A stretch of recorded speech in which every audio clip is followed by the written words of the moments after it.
ഞാൻ ഇന്ന് നിങ്ങളോട് സംസാരിക്കാൻ പോകുന്നത് നാം അനുദിന ജീവിതത്തിൽ അനുഷ്ഠിക്കേണ്ട ചില ഡിസിപ്ലിൻസിനെ കുറിച്ചാണ്.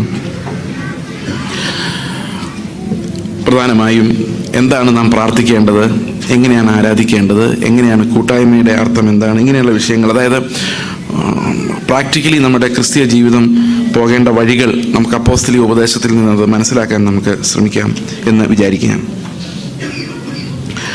പ്രാർത്ഥനയെക്കുറിച്ച് നമ്മളെല്ലാം പ്രാർത്ഥിക്കുന്നവരാണ്. പുതിയ നിയമത്തിലെ പ്രാർത്ഥനയെക്കുറിച്ച് വളരെ വ്യക്തമായ ഗൈഡ് ലൈൻസ് ഉണ്ട്. നമ്മൾ പലപ്പോഴും നിങ്ങൾ ശ്രദ്ധിച്ചിട്ടുണ്ടോ, നമ്മുടെ പ്രാർത്ഥനകളെല്ലാം ദൈവം കേൾക്കുകയാണെങ്കിൽ നമ്മൾ ആരായി മാറേണ്ടതാണ് അല്ലേ? എല്ലാ പ്രാർത്ഥനകൾക്കും ദൈവം ഉത്തരം തരികയായിരുന്നെങ്കിൽ, ഞാൻ എന്ത് ചോദിച്ചാലും ദൈവം അപ്പം തന്നെ പ്രാർത്ഥനകൾക്ക് ഉത്തരം തരിക, നമ്മൾ ആരായി മാറിയേനെ? ചിന്തിച്ചിട്ടുണ്ടോ? നമ്മുടെ ആഗ്രഹങ്ങൾക്കൊരു അന്തവും ഇല്ലാത്തതുകൊണ്ട് പ്രാർത്ഥിച്ച് നമ്മൾ ഈ ലോകത്തിൻ്റെ ഒരു പ്രഭുവായിട്ട് മാറുമായിരുന്നു. കാരണം നമ്മുടെ ആഗ്രഹങ്ങൾ അങ്ങനെയാണ്. നമ്മളാരും യേശുക്രിസ്തുവിനെ പോലെ ആകണമേ എന്ന് പറഞ്ഞൊന്നും പ്രാർത്ഥിച്ച് ശീലമുള്ളവരല്ലായിരുന്നു ഒരു കാലത്ത്. നമ്മുടെ എല്ലാ മോഹങ്ങളെന്ന് പറയുന്നത് ഈ മണ്ണിനോടും ഈ ഭൂമിയോടുമാണ്. ഇപ്പം ഞാൻ പ്രാർത്ഥിക്കുകയാണ് ഇന്ന് വിചാരിച്ചോ, എനിക്ക് ഇത്തിരി സ്ലിമ്മായിട്ട് നാളെ നേരം വെളുക്കുമ്പം അങ്ങനെ ഇരിക്കണം എന്ന് പ്രാർത്ഥിച്ച് രാവിലെ കണ്ണാടി നോക്കുമ്പോൾ ഞാൻ സ്ലിമ്മായി മാറുമെന്ന് വിചാരിച്ചോ. അങ്ങനെ മിറക്കിൾ, എല്ലാം മിറക്കിൾ. 1 കോടി രൂപ വേണമെന്ന് പറഞ്ഞാൽ അപ്പം തന്നെ ദൈവം തരുമെന്ന് വിചാരിച്ചോ. എന്ത് പ്രാർത്ഥിച്ചാലും ദൈവം അപ്പോൾ തരുന്നു എന്ന് വിചാരിച്ചോ. നമ്മൾ ആരായി മാറും? നമ്മൾ ഈ ലോകത്തിൽ ഏറ്റവും വലിയ പണക്കാരനാകാം, അവിടെ നമ്മൾ നിൽക്കില്ല. ഏറ്റവും ആരോഗ്യമുള്ളവനാകും, ഉടനെ അവിടെ നിൽക്കില്ല. ഏറ്റവും അധികാരമുള്ളവരാകും. അങ്ങനെ ആയി നമ്മുടെ ലക്ഷ്യം 666 ആകാനുള്ള ലക്ഷ്യം നമ്മുടെ ഉള്ളിൽ കിടക്കുന്നത്. അത്രയാകാൻ പറ്റാത്തത് കൊണ്ട്, അങ്ങനെ ഒരാൾ മാത്രം ഉള്ളതുകൊണ്ട് നമ്മളൊരു 66 ആകാനെങ്കിലുള്ളൊരു പരിശ്രമമാണ് ഈ പ്രാർത്ഥനകളിലൂടെ പലപ്പോഴും നമ്മൾ കാണുന്നത്. നമ്മുടെ ആഗ്രഹങ്ങൾ അവിടെയാണ് കിടക്കുന്നത്. അതാണ് റോമാലേഖനം 8:26 പൗലോസ് പറയുന്നത്, വേണ്ടും പോലെ പ്രാർത്ഥിക്കാൻ നമുക്ക് അറിയില്ല എന്ന്. നമ്മൾ പ്രാർത്ഥിക്കുന്നത് എല്ലാം നടന്നാൽ നമ്മൾ നശിച്ചു പോകത്തേ ഉള്ളൂ. കാരണം നമ്മുടെ പ്രകൃതം അങ്ങനെയാണ്, നമ്മുടെ ആഗ്രഹങ്ങൾ അങ്ങനെയാണ്. നമുക്ക് എന്താ വേണ്ടതെന്ന് തീരുമാനിക്കാനുള്ള വിവേകമോ ബുദ്ധിയോ നമുക്കില്ല. അതിൻ്റെ താഴെ എഴുതിയിരിക്കുന്നത്, ആത്മാവ് നമ്മുടെ ബലഹീനതയ്ക്ക് തുണ നിൽക്കുന്നു, വേണ്ടുന്ന പോലെ പ്രാർത്ഥിക്കേണ്ടെന്ന് നാം അറിയുന്നില്ലല്ലോ.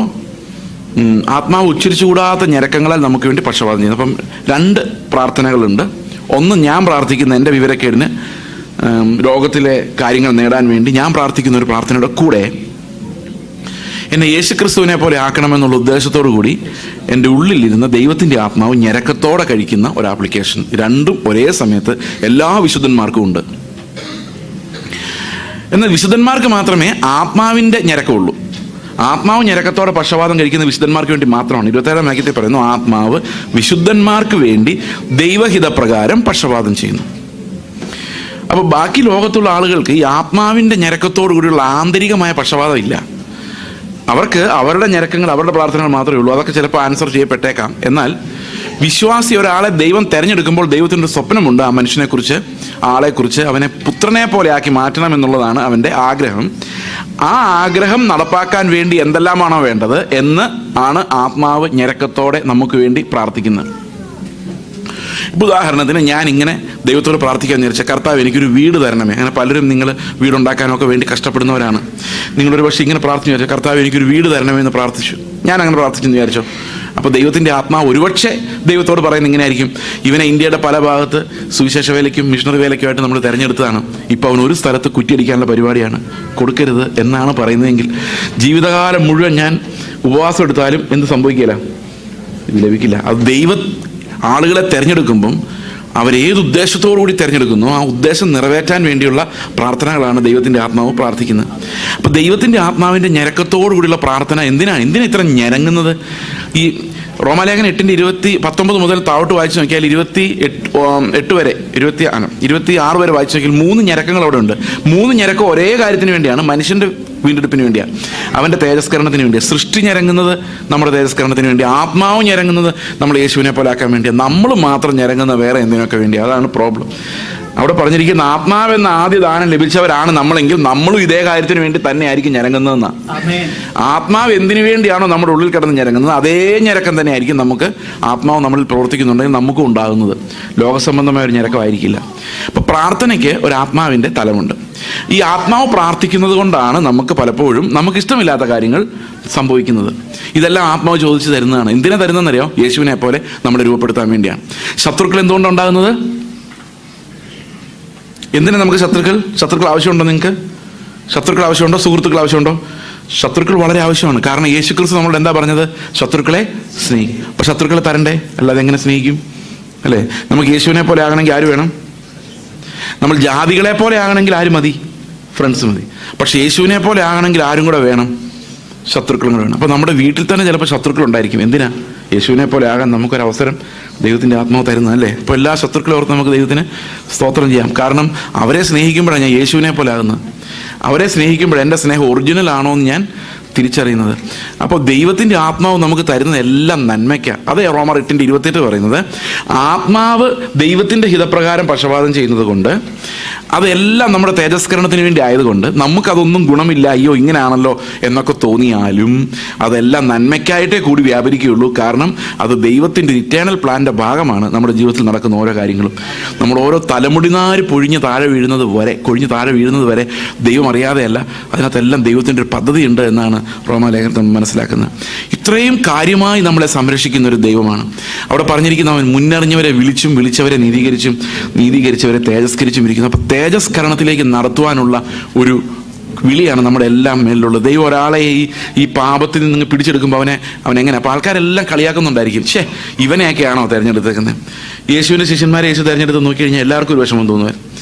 നമ്മളൊക്കെ ആണെങ്കിൽ പട്ടാളക്കാരെ 5-6 പേരെ എടുക്കാനേ നോക്കുകയുള്ളൂ. കാരണം എന്തായാലും യുദ്ധവും ബഹളമായിരിക്കും എന്നറിയാം. അപ്പോൾ കുറച്ച് കഴിവും തൻ്റെ ഉള്ളവരെ പിടിച്ചാൽ അറ്റ്ലീസ്റ്റ് ഓടാതെ എങ്കിലും ഇരിക്കും. യേശു ഏറ്റവും ബലഹീനരായവരെ തിരഞ്ഞെടുത്ത്. ഇസ്രായേൽ മക്കളെ തിരഞ്ഞെടുക്കുമ്പോഴൊന്ന് ആലോചിച്ച് നോക്കിയാൽ, ഇസ്രായേലിനെ പോലെ മർക്കടമുഷ്ടിയുള്ള രാജ്യം ഈ ലോകത്ത് വേറെ ഇല്ല. ലോകത്ത് യാക്കോബിനെ പോലെ ഒരാളില്ലായിരുന്നു. ഇത്ര ഉപായിയായ ഒരു മനുഷ്യനില്ലായിരുന്നു. ഇസ്രായേൽ മക്കൾ നിങ്ങൾ ആലോചിച്ച് നോക്കി, എത്ര അടി കൊണ്ടാലും പഠിക്കാത്ത ഒരു ജനം. ആദ്യകാലത്ത് വിഗ്രഹാരാധനയായിരുന്നു. വിഗ്രഹാരാധന അടി കൊടുത്ത് അത് ഒരു വിധത്തിലൊരു BC 400 ആയപ്പോഴേക്കും അതങ്ങ് നിർത്തി. അത് കഴിഞ്ഞപ്പം പുത്രനെ ക്രൂശിച്ചിട്ട് 2000 വർഷം കഴിഞ്ഞിട്ട് ഇന്നും അവർ കുറ്റം പറഞ്ഞു നടക്കുന്നത്. എത്ര അടി കൊണ്ടു. ഹിറ്റ്ലറിനെ പോലുള്ളവർ എന്തുമാത്രം ഉപദ്രവിച്ച് ലോകത്ത് അനാഥരായി അലഞ്ഞിരിഞ്ഞ് നടന്നു. എന്നിട്ടും അവർ ആ മിശിഹായെ നോക്കാൻ അവരെ കൊണ്ട് കഴിയാത്ത അവസ്ഥയിൽ ഇന്നും അങ്ങനെ തന്നെയാണ്. അത്രയും മർക്കടമുഷ്ടിയുള്ളൊരു ജനത്തെ ദൈവം തിരഞ്ഞെടുത്ത് പറയാം, നോക്ക് എൻ്റെ സ്നേഹം ഇങ്ങനെയാണ്, ഇങ്ങോട്ട് സ്നേഹിച്ചില്ലെങ്കിൽ ഞാൻ അങ്ങോട്ട് സ്നേഹിച്ചുകൊണ്ടിരിക്കും.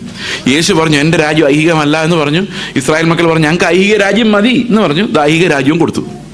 അല്ലേ? ഒന്ന് ആലോചിക്കുക. ഇപ്പം ദൈവത്തിൻ്റെ ആ ഒരു സ്നേഹം കാണിക്കാൻ വേണ്ടി ദൈവം ഒന്നിനും ഗുണമില്ലാത്തവരെ തിരഞ്ഞെടുക്കുന്നത്. സാത്താനാണ് അങ്ങനെയല്ല. സാത്താൻ തിരഞ്ഞെടുക്കുന്നില്ല ഭയങ്കര വീരന്മാരെയാണ്. അവൻ ആവശ്യം ഒരുത്തനെ പിടിച്ചാൽ അവനെയും കൊണ്ട് ഒരു 10,000 എണ്ണത്തിനെ നരകത്തിൽ വിടാൻ കഴിയണം. അങ്ങനെയുള്ളവരാണ് സാത്താൻ തിരഞ്ഞെടുക്കുന്നത്.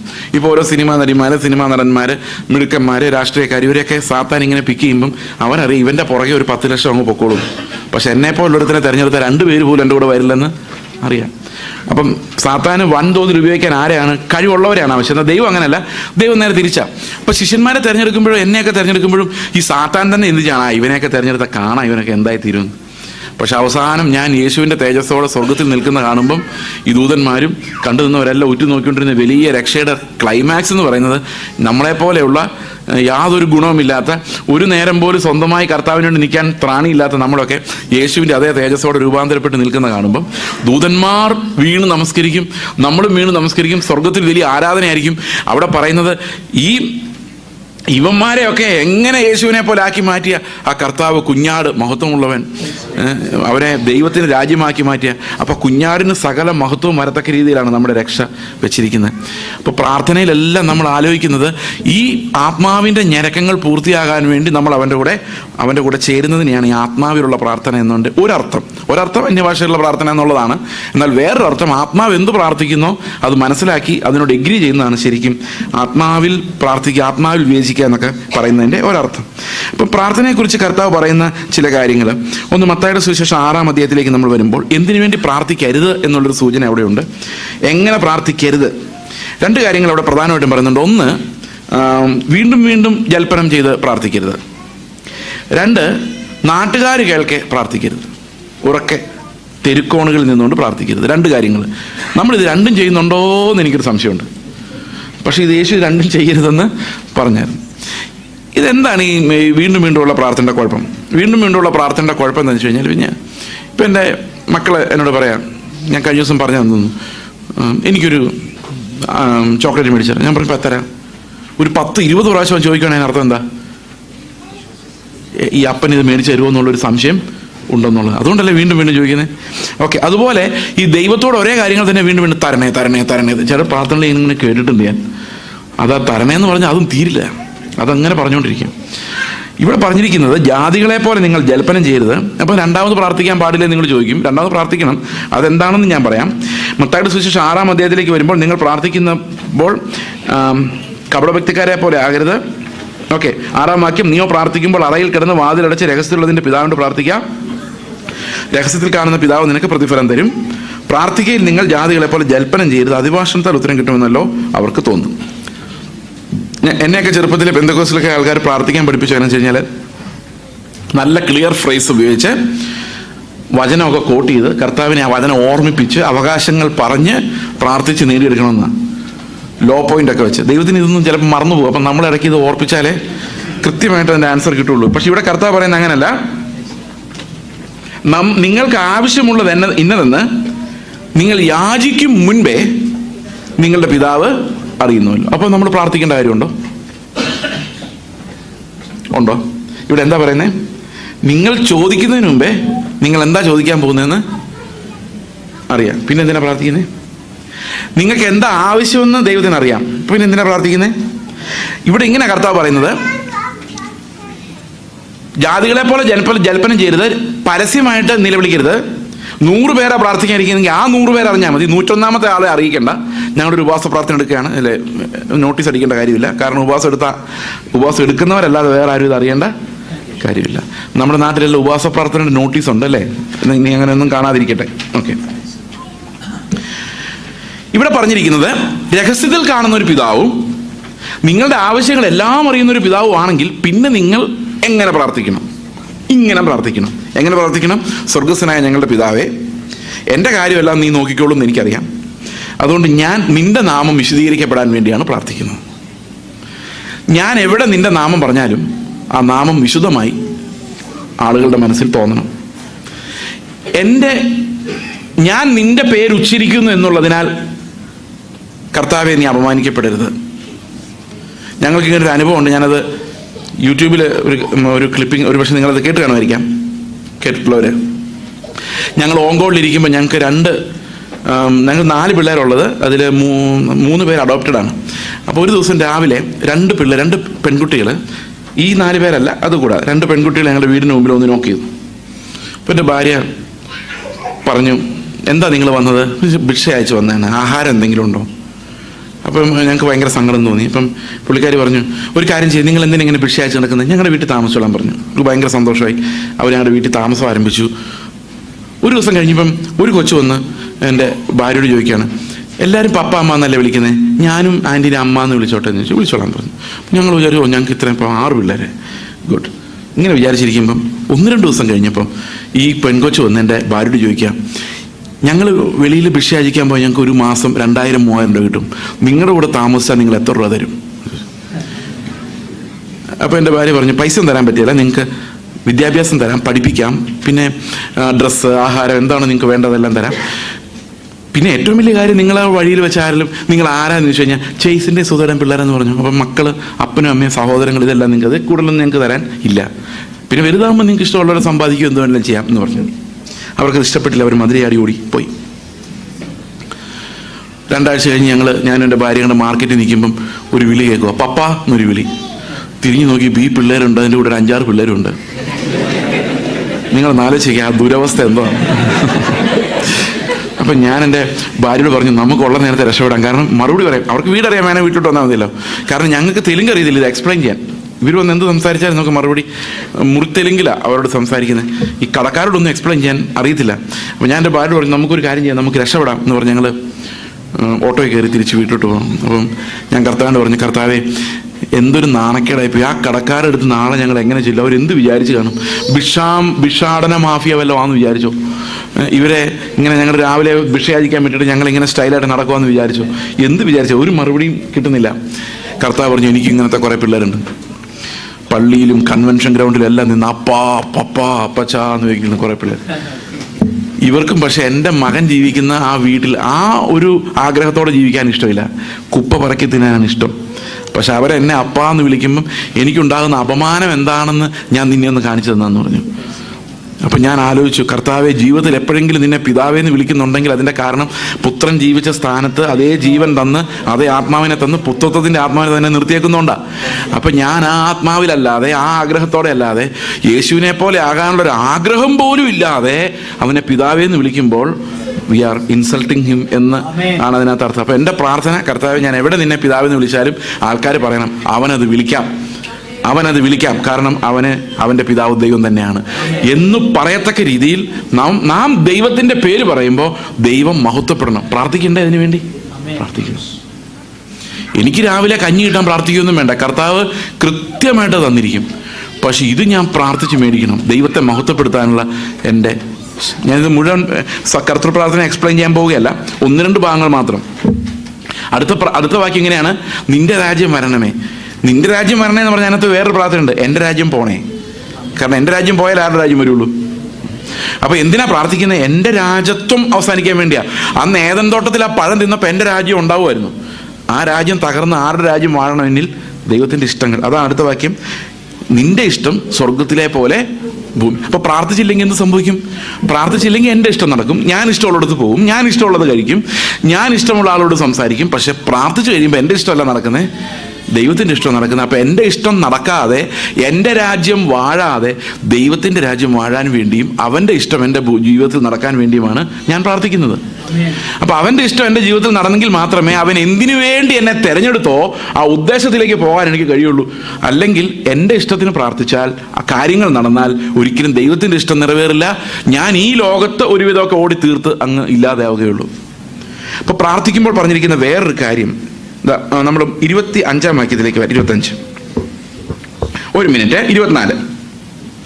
2 യജമാനന്മാരെ സേവിപ്പാൻ ആർക്കും കഴിയില്ല. അങ്ങനെ ചെയ്താൽ ഒരുത്തനെ പകച്ച് മറ്റവനെ സ്നേഹിക്കും, അല്ലെങ്കിൽ ഒരുവനോട് പറ്റിച്ചേർന്ന് മറ്റവനെ നിരസിക്കും. നിങ്ങൾക്ക് ദൈവത്തെയും മാമോനെയും സേവിപ്പാൻ കഴിയില്ല. അപ്പം എനിക്ക് ആദ്യം ചെറുപ്പകാലത്ത് ഇത് വായിക്കുമ്പോൾ വലിയൊരു കൺഫ്യൂഷൻ ഉണ്ടായിരുന്നു. എന്തുകൊണ്ട് ദൈവത്തെയും പിശാചിനെയും എന്ന് പറഞ്ഞില്ല? നാച്ചുറലി പോരാട്ടം ആര് തമ്മിലാ? ദൈവവും പിശാചും തമ്മില, അല്ലേ? അങ്ങനെയല്ലേ നമ്മൾ വിചാരിച്ചിരിക്കുന്നത്?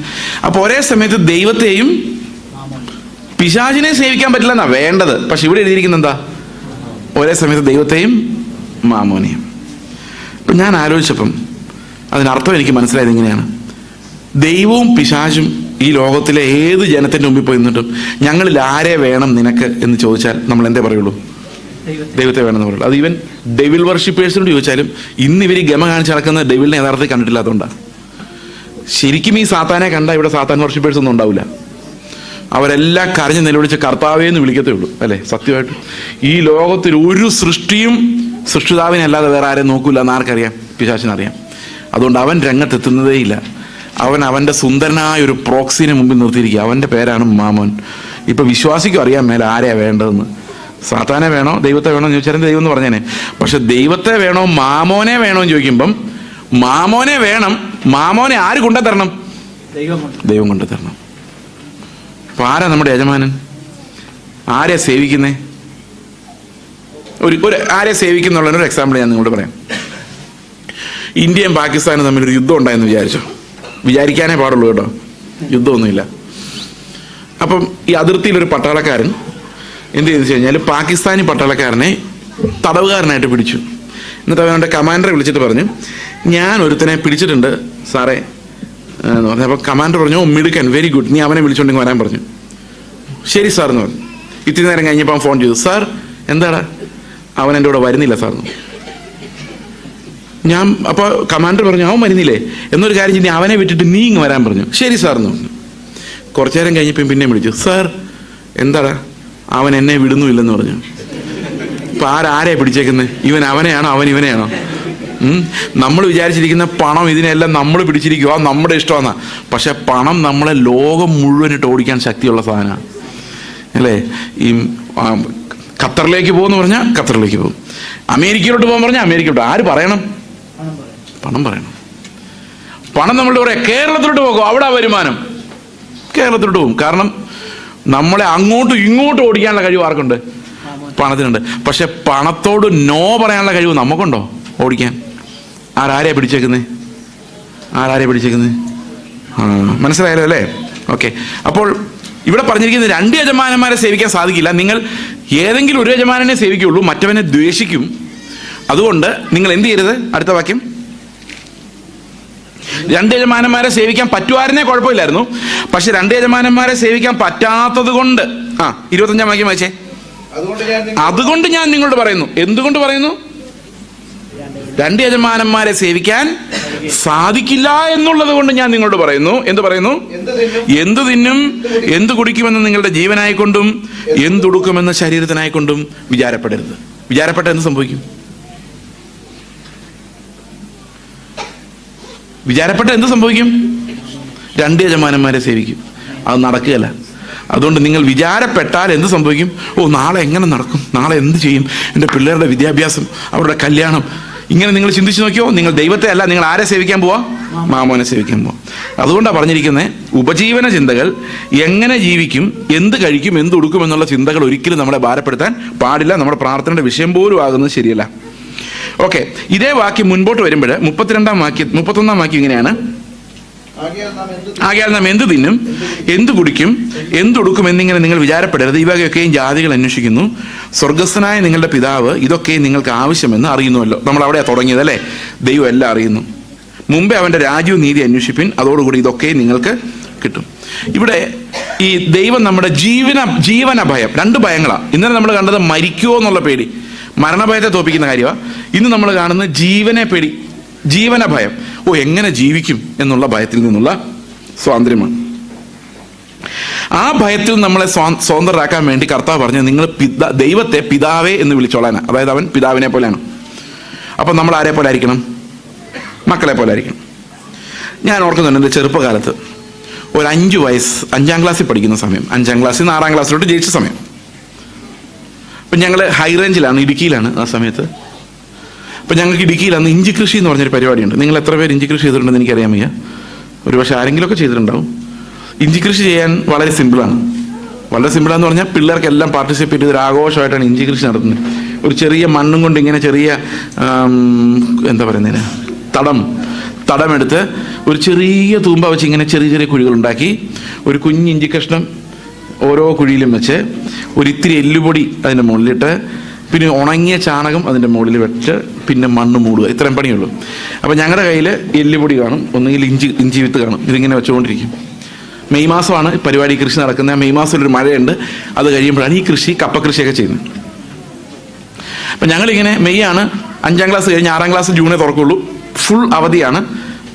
കുറേ നേരം ഈ ഇഞ്ചി വിത്ത് വെച്ച് കഴിയുമ്പോൾ അപ്പം പറയും, പോടാ പോയിരുന്ന് പഠിക്കടാ എന്ന് പറയും. എന്താ പഠിക്കാൻ?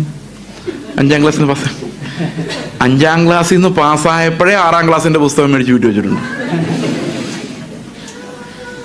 ഇപ്പോൾ ഞാനിങ്ങനെ തടിയനായി മാറിയത് എങ്ങനെയാണെന്ന് മനസ്സിലായി. ഒരു പണിയും ചെയ്തിട്ടില്ല. പണി ചെയ്യാൻ അപ്പനും അമ്മയും സമ്മതിച്ചിട്ടില്ല. ചെറുപ്പകാലം തൊട്ട് ഇങ്ങനെ തന്നെയായിരുന്നു. അപ്പം ഞാൻ എൻ്റെ അപ്പനോട് പറയാം, എൻ്റെ അപ്പൻ എന്നോട് ആകെ ഒരു കാര്യം പറഞ്ഞുള്ളൂ, പഠിക്കുക. ഒരു പണിയും ചെയ്യും. അപ്പം ഞാൻ എൻ്റെ അപ്പനോട് പറയാം, അപ്പാ ഞാൻ ഈ ഇഞ്ചി കൃഷി നടത്തിയില്ലെങ്കിൽ നമ്മൾ എങ്ങനെ ജീവിക്കും? അതായത് ഞാൻ ഈ എല്ലുപൊടി ഇവിടെ ഇട്ടില്ലെങ്കിൽ നമ്മൾ എങ്ങനെ ജീവിക്കും? ഞാൻ അപ്പനോട് ചോദിച്ചാൽ അപ്പൻ എന്ത് പറയും? എടാ, നീ ഈ പണി ചെയ്തിട്ടാണോ നമ്മളിവിടെ ജീവിക്കുന്നേ? കയറി പോടാന്ന് പറയത്തില്ലേ? പറയോ ഇല്ലയോ? പറയും. പക്ഷെ അതേസമയത്ത് എനിക്ക് അപ്പനില്ലെങ്കിലോ? ഞാൻ അവിടെ ഇഞ്ചി കൃഷി ചെയ്യേണ്ടി വരും, മറ്റു പറമ്പിലും പോയി കൃഷി ചെയ്യേണ്ടി വരും അല്ലേ? ഇവിടെ കർത്താവ് പറയുന്ന ഇത്രയേ ഉള്ളൂ, നിങ്ങൾക്കൊരു അപ്പനുണ്ടെന്ന് നിങ്ങൾ വിചാരിച്ചാൽ നാളെ ഇതെങ്ങനെ നടക്കുമെന്ന് നിങ്ങൾ ചിന്തിക്കരുത്. കാരണം ഇതൊക്കെ തരാൻ കഴിവുള്ള ഒരു അപ്പൻ നിങ്ങൾക്ക് ഉണ്ട്. ഇത് ചിലപ്പോൾ നമ്മൾ മറന്നുപോകും. ഞങ്ങളുടെ മിഷണറി ലൈഫിൽ പല സമയത്ത് ഞങ്ങളിത് മറന്നു പോയിട്ടുണ്ട്. ഒരു ദിവസം രാവിലെ എഴുന്നേറ്റ് എൻ്റെ ഭാര്യ ഉണ്ടോയെന്ന് പറഞ്ഞു, മിഷൻ ലൈഫിൽ ആന്ധ്രയിൽ വെച്ച് എല്ലാം തീർന്നു കേട്ടോ, അരി എല്ലാം. ഞാൻ പറഞ്ഞു, ആണോ? ഉച്ച വരെ ഉള്ളതേ ഉള്ളൂ. എന്തൊക്കെ തീർന്നു? അരിയില്ല, വാടക കൊടുക്കേണ്ട ഡേറ്റായി, മുളകില്ല, ഉപ്പില്ല, ടൂത്ത് പേസ്റ്റ് ഇല്ല, പിന്നെ എന്തോ ഒരു സാധനം ഉണ്ടായിരുന്നു, സോപ്പ് ഇല്ല. അപ്പോൾ ഞാൻ പറഞ്ഞു, ഉച്ചവരെ ഉണ്ടല്ലോ, നമ്മുടെ രാവിലത്തെ കാര്യങ്ങളെല്ലാം കഴിഞ്ഞല്ലോ. ഉച്ചവരെ ഉള്ളതുണ്ട്. എന്നാൽ പിന്നെ നോക്കാം എന്ന് പറഞ്ഞു. 12 പേരാണ് ഞങ്ങളുടെ വീട്ടിൽ താമസിക്കുന്നത്. ഏറ്റവും ഇളയതിന് 1.25 വയസ്സുള്ളൂ. ഒരു 7 മണിയായി 8 മണിയായി, ഒരു അനക്കവും ഇല്ല. ഞാൻ ഇപ്പോൾ കർത്താവിന് പറഞ്ഞു, കർത്താവേ, ഞാൻ നിന്നോട് ഒറ്റ കാര്യം ചോദിച്ചിട്ടുള്ളൂ, സമ്പത്ത് വേണ്ട, വീടുണ്ടാക്കാൻ പോകുന്നില്ല, അസറ്റ് ഉണ്ടാക്കാൻ പോകുന്നില്ല, ഒന്നുമില്ല. പക്ഷെ അനുദിനം ഉള്ള ആഹാരം നീ തരാമെന്ന് എനിക്ക് വാഗ്ദത്തം പറഞ്ഞായിരുന്നു. ഈ കുഞ്ഞുങ്ങളെയും കൊണ്ട് ഞാൻ എന്ത് ചെയ്യും? പിറുപിറുപ്പിന് അതിൻ്റെ പേരാണ് പിറുപിറുപ്പ്, സംശയം. 8 മണിയായപ്പോൾ ഒരു കാറ് വന്ന് ഞങ്ങളുടെ വീടിന് മുമ്പിൽ നിന്നു. ആ കാറിന്റെ ഡിക്കി തുറന്ന ഒരാൾ 25 കിലോ ചാക്ക് അരി എടുത്തുകൊണ്ട് വെച്ചു. Normal, no miracle. അടുത്ത് വരുന്ന സാധനം ഒരു പാക്കറ്റ് ഉപ്പ്. അത് ദാറ്റ് വാസ് എ മിറക്കിൾ. കാരണം 7 രൂപയുള്ളൂ ഒരു. അപ്പോൾ ഒരാൾ കഷ്ടപ്പെട്ട് 1 കിലോ ഉപ്പ് മേടിക്കണമെങ്കിൽ ആരോ പറഞ്ഞിട്ടുണ്ട് അത് മേടിക്കാൻ. ഒരു പാക്കറ്റ് മുളക് പൊടി, ഒരു ബാത്തിങ് സോപ്പ്, മെഡിമിക്സ് ചെറുതൊരെണ്ണം, ഒരു ടൂത്ത് ബ്രഷ്, ടൂത്ത് പേസ്റ്റ്, ഇത്രയും സാധനങ്ങൾ. പിന്നെ ഞങ്ങൾ ചോദിക്കാത്തൊരു സാധനം ഉണ്ടായിരുന്നു, തൈരുമുളക് ഒരു പാക്കറ്റ്. അത് ഞങ്ങൾ ആവശ്യപ്പെട്ടതല്ല. കർത്താവിനോട് പറഞ്ഞു, ഇത്രയേ ഉള്ളൂ, നിന്റെ ഓരോരോ പാത്രത്തിലും എന്തുമാത്രം ഉണ്ടെന്ന് എനിക്ക് അറിയാം. അങ്ങനെ അറിയാവുന്ന ഒരു ദൈവമാണ് നമ്മൾ. അതുകൊണ്ടാണ് പറയുന്നത്, എന്ത് തിന്നും എന്ത് കുടിക്കും എന്നുള്ളതിനെക്കുറിച്ച് നിങ്ങൾ ഒരു കാരണവശാലും ഭാരപ്പെടരുത്. ഇതെല്ലാം തക്ക സമയത്ത് തരാൻ ദൈവത്തിന് സാധിക്കും. പക്ഷെ നിങ്ങൾ അതുകൊണ്ട് പ്രാർത്ഥിക്കുമ്പോൾ ജാതികളെ പോലെ നിലവിളിക്കരുത്, ഉത്കണ്ഠയിൽ നിന്ന് പ്രാർത്ഥിക്കരുത്, വീണ്ടും വീണ്ടും അയ്യോ അയ്യോ കർത്താവേ എന്ന് പറഞ്ഞ് നിലവിളിക്കരുത്. കാരണം നിങ്ങൾക്കൊരു പിതാവ് ഉണ്ടെന്നുള്ള കാര്യം നിങ്ങൾ മറന്നു പോകരുത്. അങ്ങനെ ആകുമ്പോൾ നമ്മുടെ പ്രാർത്ഥനകൾക്കെല്ലാം ഒരു വലിയ രൂപാന്തരം ഉണ്ടാകണം. നമ്മുടെ പ്രാർത്ഥനകൾ, പിതാവുള്ള മക്കൾ എന്തിനു വേണ്ടി കരയുന്നോ അതിനു വേണ്ടിയേ കരയാവൂ. മനസ്സിലാവുന്നുണ്ടോ ഞാൻ പറയുന്നത്? ബാക്കിയെല്ലാം ഒരു ട്രസ്റ്റാണ്. ദൈവം എന്നെ നടത്തിക്കോളും. ഞാൻ എൻ്റെ ജീവിതത്തിൽ ഒരിക്കൽ പോലും പ്രാർത്ഥിച്ചിട്ടില്ല ഭൗതികമായ ഒരു കാര്യത്തിന് വേണ്ടി. കാരണം ദൈവം തരുമെന്നുള്ളൊരു ബോധ്യം ഇന്നേ വരെ തന്നിട്ടുണ്ട്. ആവശ്യമുള്ളത് തന്നില്ലെങ്കിൽ വേണ്ട. ദൈവത്തിന് വേണ്ടെങ്കിൽ പിന്നെ നമുക്ക് എന്തിനാ, അല്ലേ? ചില ആൾക്കാർ പള്ളി പണിയാൻ വേണ്ടി പിരിവെടുക്കുന്നതാണ്. പള്ളി പണിയാൻ വേണ്ടി പിരിവ്. എനിക്കിത് മനസ്സിലാകുന്നില്ല. ദൈവത്തിന് പള്ളി പണിയണമെങ്കിൽ ദൈവം പൈസ തന്നോളൂ അല്ലേ? നമ്മൾ ദൈവത്തിന് വേണ്ടി പിരിക്കേണ്ട കാര്യമുണ്ടോ? ഒരു ആവശ്യമില്ല. ദൈവത്തിന് അറിയാം, അവന് ശക്തിയുണ്ട്, അവൻ എന്തും ചെയ്യാനുള്ള അധികാരമുണ്ട്. Okay, alright. അപ്പോൾ എന്താണ് പിന്നെ നമ്മൾ പ്രാർത്ഥിക്കേണ്ടത്? അതാണ് നമ്മുടെ വിഷയം. പ്രാർത്ഥിക്കാൻ ഒത്തിരി വിഷയങ്ങൾ ആവശ്യമാണ്, അല്ലേ? കർത്താവ് പറഞ്ഞേക്കുന്ന ആത്മാവിന് എത്ര വേണേലും ചോദിച്ചോളാൻ പറഞ്ഞിട്ടുണ്ട്. അതും മുട്ട് അന്വേഷിക്കുവിൻ, നിങ്ങൾ കണ്ടെത്തും, മുട്ടുവിൻ നിങ്ങൾ തുറക്കപ്പെടും, ഇടപെടാതെ പ്രാർത്ഥിക്കുക. കർത്താവേ, നീ ജീവിച്ച പോലെ ഈ നാട്ടിൽ ജീവിക്കാൻ നിന്റെ ആത്മാവിന്റെ സമൃദ്ധി എനിക്ക് നീ നൽകണമേ. അതെത്ര പ്രാർത്ഥിച്ചാലും കർത്താവിന് ഇഷ്ടമാണ്. പ്രാർത്ഥിക്കുന്നതനുസരിച്ച് നമ്മളുടെ ആത്മാവിന്റെ നിറവ് വർദ്ധിച്ചുകൊണ്ടേയിരിക്കും. ആഗ്രഹം സ്വർഗത്തിലേക്കാകുമ്പോൾ, അതിന്റെ നീതിയെക്കുറിച്ചാകുമ്പോൾ, നമുക്ക് ഈ ലോകത്ത് ആവശ്യമുള്ള ദൈവം തന്നോളൂ. അതിനെക്കുറിച്ച് നോക്കണ്ട, തരുന്നില്ല എന്നൊക്കെയുള്ള ദൈവത്തിന്റെ കാര്യം. പക്ഷെ നമ്മുടെ ലക്ഷ്യം, നമ്മുടെ ഞരക്കങ്ങൾ യേശുവിലേക്ക്, ദൈവരാജ്യത്തിലേക്ക്, അതിന്റെ നീതിയിലേക്ക് ആകണം. ഓക്കെ, നമുക്ക് പ്രാർത്ഥനയുടെ ഒരു ചെറിയ സാമ്പിൾ നമുക്ക് നോക്കാം. അപ്പോസ്തലനായ പൗലോസ് എങ്ങനെയാണ് പ്രാർത്ഥിക്കുന്നതെന്ന് നമുക്ക് ഒന്ന് നോക്കാം. എഫേസ്യ ലേഖനം 3-ാം അധ്യായത്തിന്റെ 16 മുതലുള്ള വാക്യങ്ങൾ നമുക്ക് വായിക്കാം. എന്നിട്ട് നമ്മളത് ജസ്റ്റ് ഒന്ന് വായിച്ചായിരുന്നു. നമുക്കത് ഇത്തിരി ഡീറ്റെയിൽ ആയിട്ട് നോക്കാം. ഒരു പ്രാർത്ഥന. അവൻ തന്റെ മഹത്വത്തിന്റെ ധനത്തിനൊത്തവണ്ണം അവന്റെ ആത്മാവിനാൽ നിങ്ങൾ അകത്തെ മനുഷ്യനെ സംബന്ധിച്ച് ശക്തിയോടെ ബലപ്പെടേണ്ടതിനും. അപ്പം അകത്തെ മനുഷ്യൻ ശക്തിയോടെ ബലപ്പെടണമെങ്കിൽ എന്ത് വേണം? അവന്റെ മഹത്വത്തിന്റെ ധനത്തിനൊത്തവണ്ണം. വായിച്ചത്, തന്റെ മഹത്വത്തിന്റെ ധനത്തിനൊത്തവണ്ണം അവന്റെ ആത്മാവിനാൽ നിങ്ങളുടെ അകത്തെ മനുഷ്യൻ. അപ്പം അകത്തെ മനുഷ്യൻ ശക്തനാകണമെങ്കിൽ ആത്മാവിനല്ലേ പറ്റുള്ളൂ. അത് ഏത് ധനത്താലേ പറ്റുള്ളൂ? യേശുവിന്റെ മഹത്വത്തിന്റെ ധനത്താലേ പറ്റുള്ളൂ. ഓക്കെ, എന്തായിരുന്നു യേശുവിന്റെ മഹത്വത്തിന്റെ ധനം? അത് ചിന്തിക്കുന്നതിന് മുമ്പ് നമുക്ക് ഇങ്ങനെ ചിന്തിച്ചു നോക്കാം. നമ്മുടെ പുറമേയുള്ള മനുഷ്യനെ ശക്തമാക്കുന്ന എന്താണ്? ഇപ്പൊ ചേസ് എന്ന് പറയുന്ന ഒരാളെ നിങ്ങൾ കാണുന്നുണ്ടല്ലോ, എന്താ എന്റെ ശക്തി? അല്ലെ, എന്റെ കാര്യം വിട്ടേരെ, നിങ്ങളുടെ കാര്യം നോക്കി, നിങ്ങളൊന്ന് കണ്ണാടി നോക്കി ഇന്നുമായിട്ട് വീട്ടിൽ പോയിട്ട്, ഞാൻ ആരാണ്? എന്നെ ആളുകൾ എന്ത് കാരണത്താലാണ് അംഗീകരിക്കുന്നത്? അതാണ് ഈ പുറം മനുഷ്യൻ. വിദ്യാഭ്യാസം, അല്ലേ? ഈ ലോകത്തെ പുറം മനുഷ്യൻ ശക്തനാണ്. എന്തെല്ലാം വേണം? നല്ല വിദ്യാഭ്യാസം വേണം, പിന്നെ പണം, പിന്നെ സൗന്ദര്യം, പിന്നെ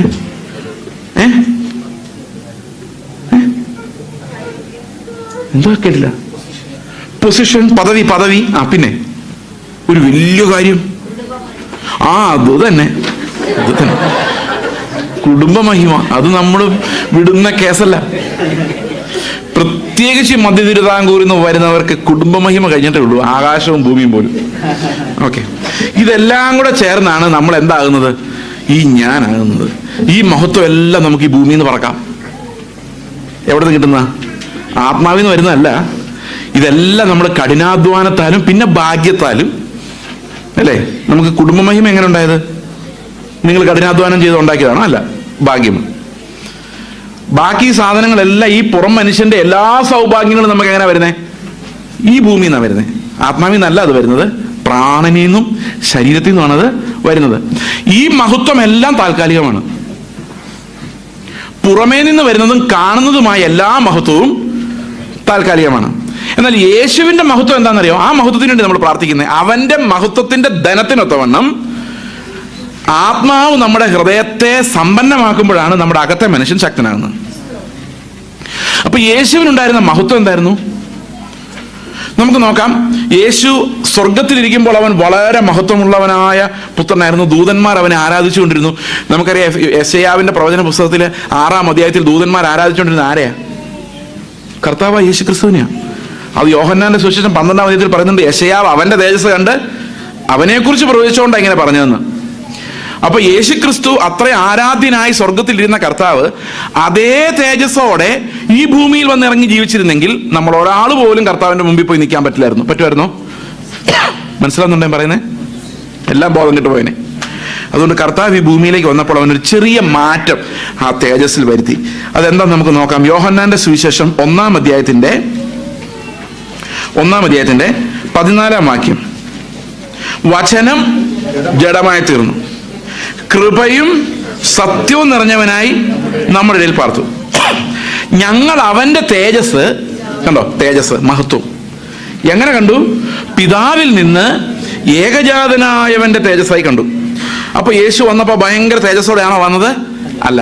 ഇംഗ്ലീഷിലെ വാക്യം ഒന്ന് വായിക്കാം. അത് 14. The word became flesh, വചനം ജഡമായി തീർന്നു, and dwelt among us, നമ്മുടെ ഇടയിൽ പാർത്തു, and we beheld his glory, ഞങ്ങൾ അവന്റെ തേജസ്സിനെ കണ്ടു, the glory as of the only begotten of the Father, പിതാവിൽ നിന്ന് ഏകജാതനായവന്റെ തേജസ്സായി കണ്ടു, full of grace and truth. എങ്ങനെയാ കണ്ടത് ആ തേജസ്സിനെ? തേജസ്സിനെ എങ്ങനെയാ കണ്ടത്? കൃപയും സത്യവും നിറഞ്ഞതായി കണ്ടു. അപ്പൊ യേശു ഈ ഭൂമിയിലേക്ക് ഇറങ്ങി വന്നപ്പോൾ സ്വർഗീയ തേജസ്സിനെ അവൻ എങ്ങനെ മാറ്റി? കൃപയും സത്യവുമാക്കി മാറ്റിയിട്ടാണ് വരുന്നത്. എന്താ കൃപ എന്ന് പറഞ്ഞ? പെട്ടെന്ന് പറഞ്ഞു. അർഹതയില്ലാത്ത സ്ഥാനത്ത് ലഭിക്കുന്ന. അങ്ങനെയാണെങ്കിൽ യേശുവിൽ എന്ത് നിറഞ്ഞിരിക്കുമായിരുന്നു? അർഹതയില്ലാത്ത ദാനങ്ങൾ. യേശുവിൽ അർഹതയില്ലാത്ത അപ്രൂവൽ നിറഞ്ഞിരിക്കുമായിരുന്നോ? ആയിരുന്നോ? ഞാനൊരു എക്സാമ്പിൾ പറയാം. നിങ്ങൾ ഈ പാട്ടുകളെല്ലാം കഴിഞ്ഞ രാവിലെ നല്ല പാട്ടുകൾ കേട്ടല്ലോ. എന്ത് കൃപയായിരുന്നല്ലേ എന്ന് പറഞ്ഞ എന്താ അർത്ഥം? എന്ത് അർഹതയില്ലാത്ത ദാനമായിരുന്നല്ലേ? അങ്ങനെയാണോ? ആണോ? ആ മനുഷ്യന്റെ സംസാരം എത്ര കൃപയുള്ള വർത്തമാനം എന്ന് പറഞ്ഞാൽ എന്താണ് നമ്മൾ ഉദ്ദേശിക്കുന്നത്? എന്ത് അർഹതയില്ലാത്ത ദാനമുള്ള, എന്ത് അർഹതയില്ലാത്ത അംഗീകാരമുള്ള സംസാരം എന്നാണ് ഉദ്ദേശിച്ചത്. ആണോ? അല്ലയോ? അല്ലല്ലേ? അപ്പൊ വേറെ എന്തോ ഒരു അർത്ഥം ഉണ്ടല്ലേ. അപ്പൊ കൃപയ്ക്ക് ബൈബിളിൽ 3 അർത്ഥങ്ങളുണ്ട്. ഡിക്ഷണറി നോക്കിയാല് പ്രധാനമായിട്ടും പറയുന്ന അർത്ഥം എന്താണെന്നറിയോ? ഗ്രേസ്. ചിലപ്പോൾ നമ്മൾ പറയില്ലേ, എന്ത് ഗ്രേസാ ആളുടെ മുഖത്ത് എന്ന് പറഞ്ഞാൽ എന്താ അർത്ഥം? എന്ത് അർഹതയില്ലാത്ത. അങ്ങനെയാണോ പറയുന്നത്? യേശുവിൽ കൃപ നിറഞ്ഞിരിക്കുവായിരുന്നു പറയുമ്പോൾ നമ്മൾ എന്താ പറയുന്നത്? യേശുവിൽ അർഹതയില്ലാത്ത അംഗീകാരങ്ങൾ നിറഞ്ഞിരിക്കുവായിരുന്നാണോ? കൃപ എന്ന് പറഞ്ഞാൽ ശരിക്കും ഡിക്ഷണറി മീനിങ് നിങ്ങൾ നോക്കിയാൽ മതി. ഏതെങ്കിലും ഒരു ഡിക്ഷണറി പോയി നോക്കിയാൽ മതി, ഇന്റർനെറ്റിൽ പോയി നോക്കിയാലും മതി. ഗ്രേസ് എന്ന് പറയുന്നത് നമ്മുടെ പെരുമാറ്റത്തിലും നടപ്പിലും എല്ലാമുള്ള ഒരു ആകർഷകത്വമാണ്, ഒരു തേജസ്. അതായത് ഒരു നമ്മളെ ആകർഷിക്കാനൊരു കഴിവ്, ഒരു പ്ലീസിങ്. ശരിക്കും അതിന്റെ ഡെഫിനിഷൻ ഇതാണ്: grace is A quality that makes something attractive, beautiful and pleasing. നമുക്കത് കാണുമ്പോൾ ഒരു ഭയങ്കര ആനന്ദം ഉണ്ടാക്കുന്നത്.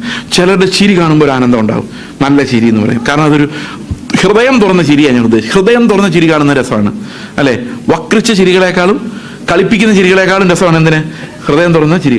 അപ്പൊ ചില മുഖങ്ങളിൽ ഈ ഗ്രേസ് ഞാൻ ഓർക്കുന്നുണ്ട്. ഒരു ദിവസം ഞാനും എൻ്റെ ഒരു ഫ്രണ്ടും കൂടെ ചെന്നൈ റെയിൽവേ സ്റ്റേഷൻ നിൽക്കാം, ഒരാളെ കാണാൻ വേണ്ടിയാ. ചെന്നൈ റെയിൽവേ സ്റ്റേഷൻ ഭയങ്കര തിരക്കാ.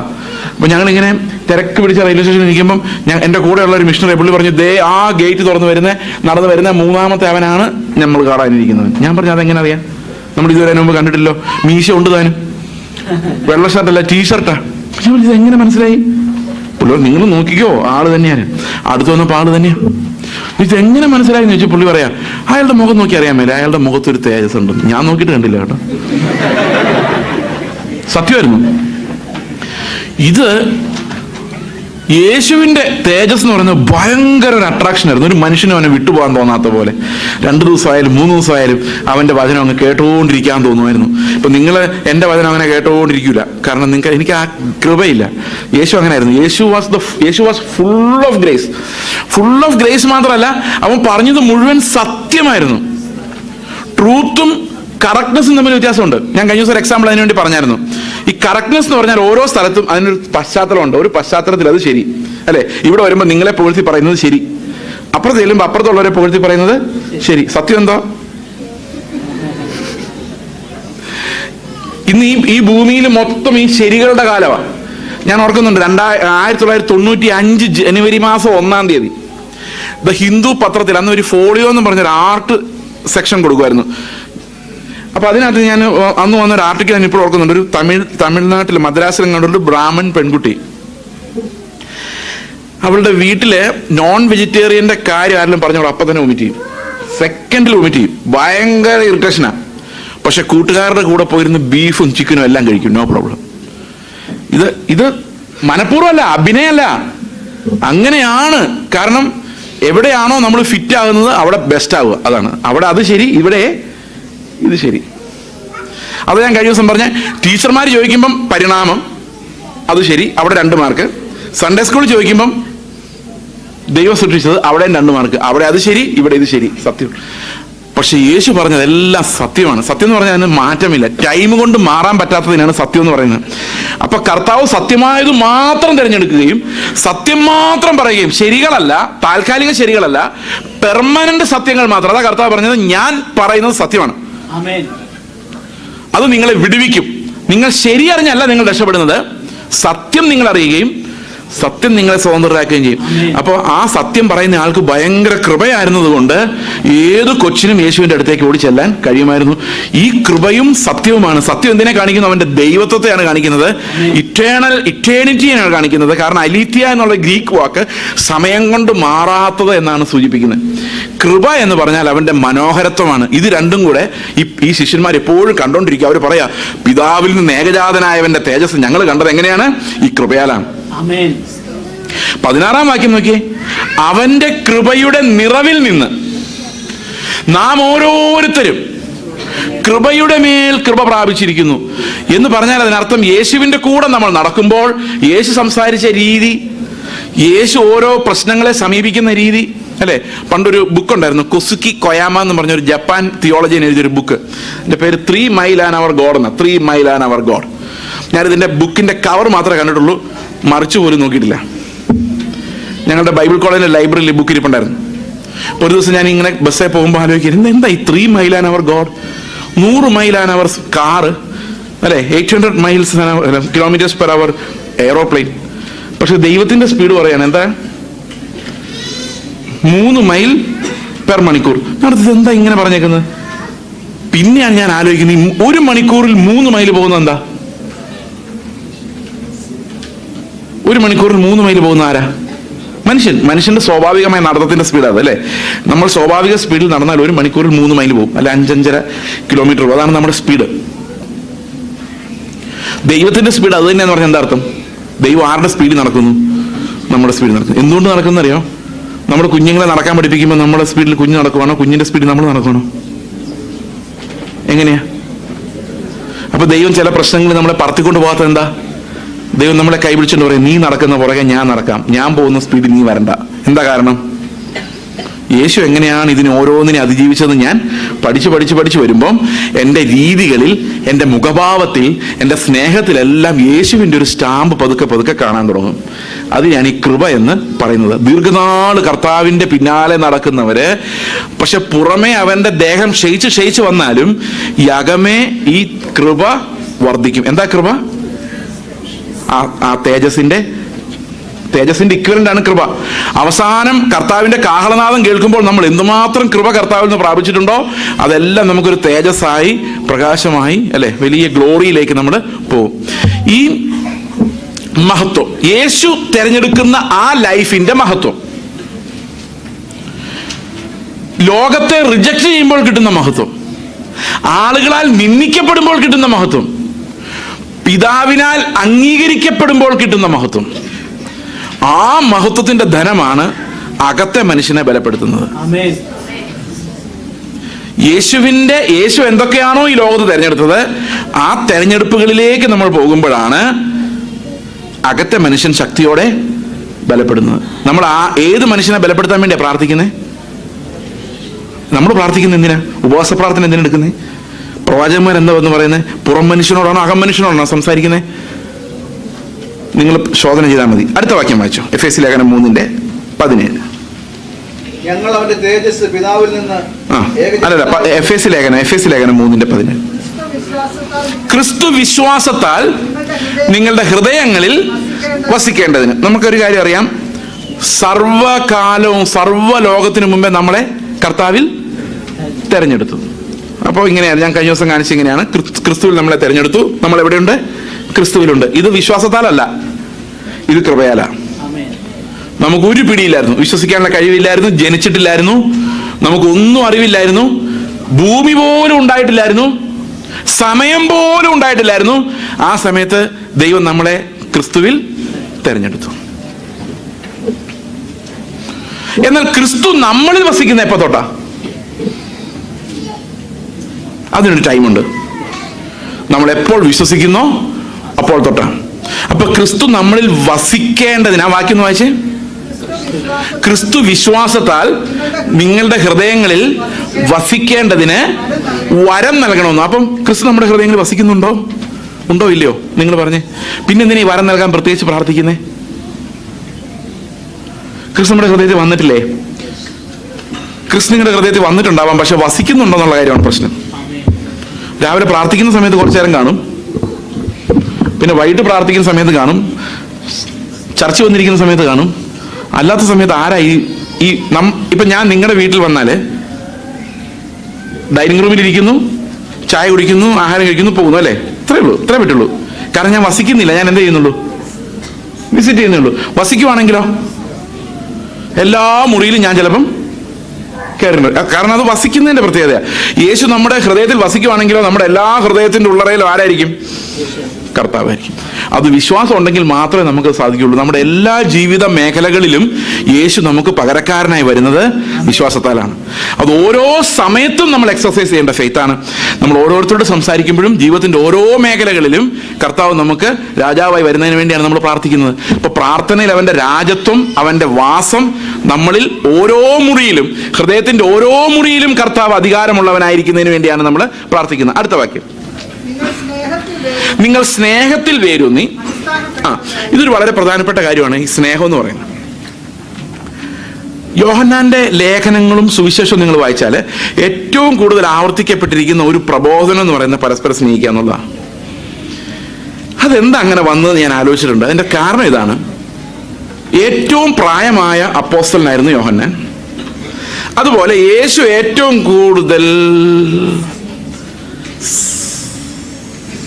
സ്നേഹിച്ച ശിഷ്യനായിരുന്നോ യോഹന്നാൻ? ആയിരുന്നോ? നിങ്ങളുടെ അഭിപ്രായം എന്താ? ആയിരുന്നോ? യേശു ഏറ്റവും കൂടുതൽ സ്നേഹിച്ച ശിഷ്യൻ ആരായിരുന്നു?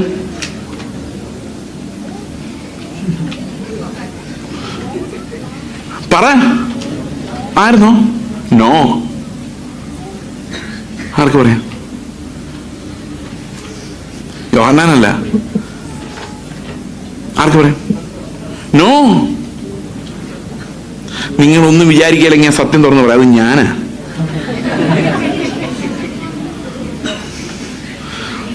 ഈ യോഹന്നാനെ യേശു ഏറ്റവും കൂടുതൽ സ്നേഹിച്ചെന്ന് ഏത് പുസ്തകത്തിലാണ് ഉള്ളത്?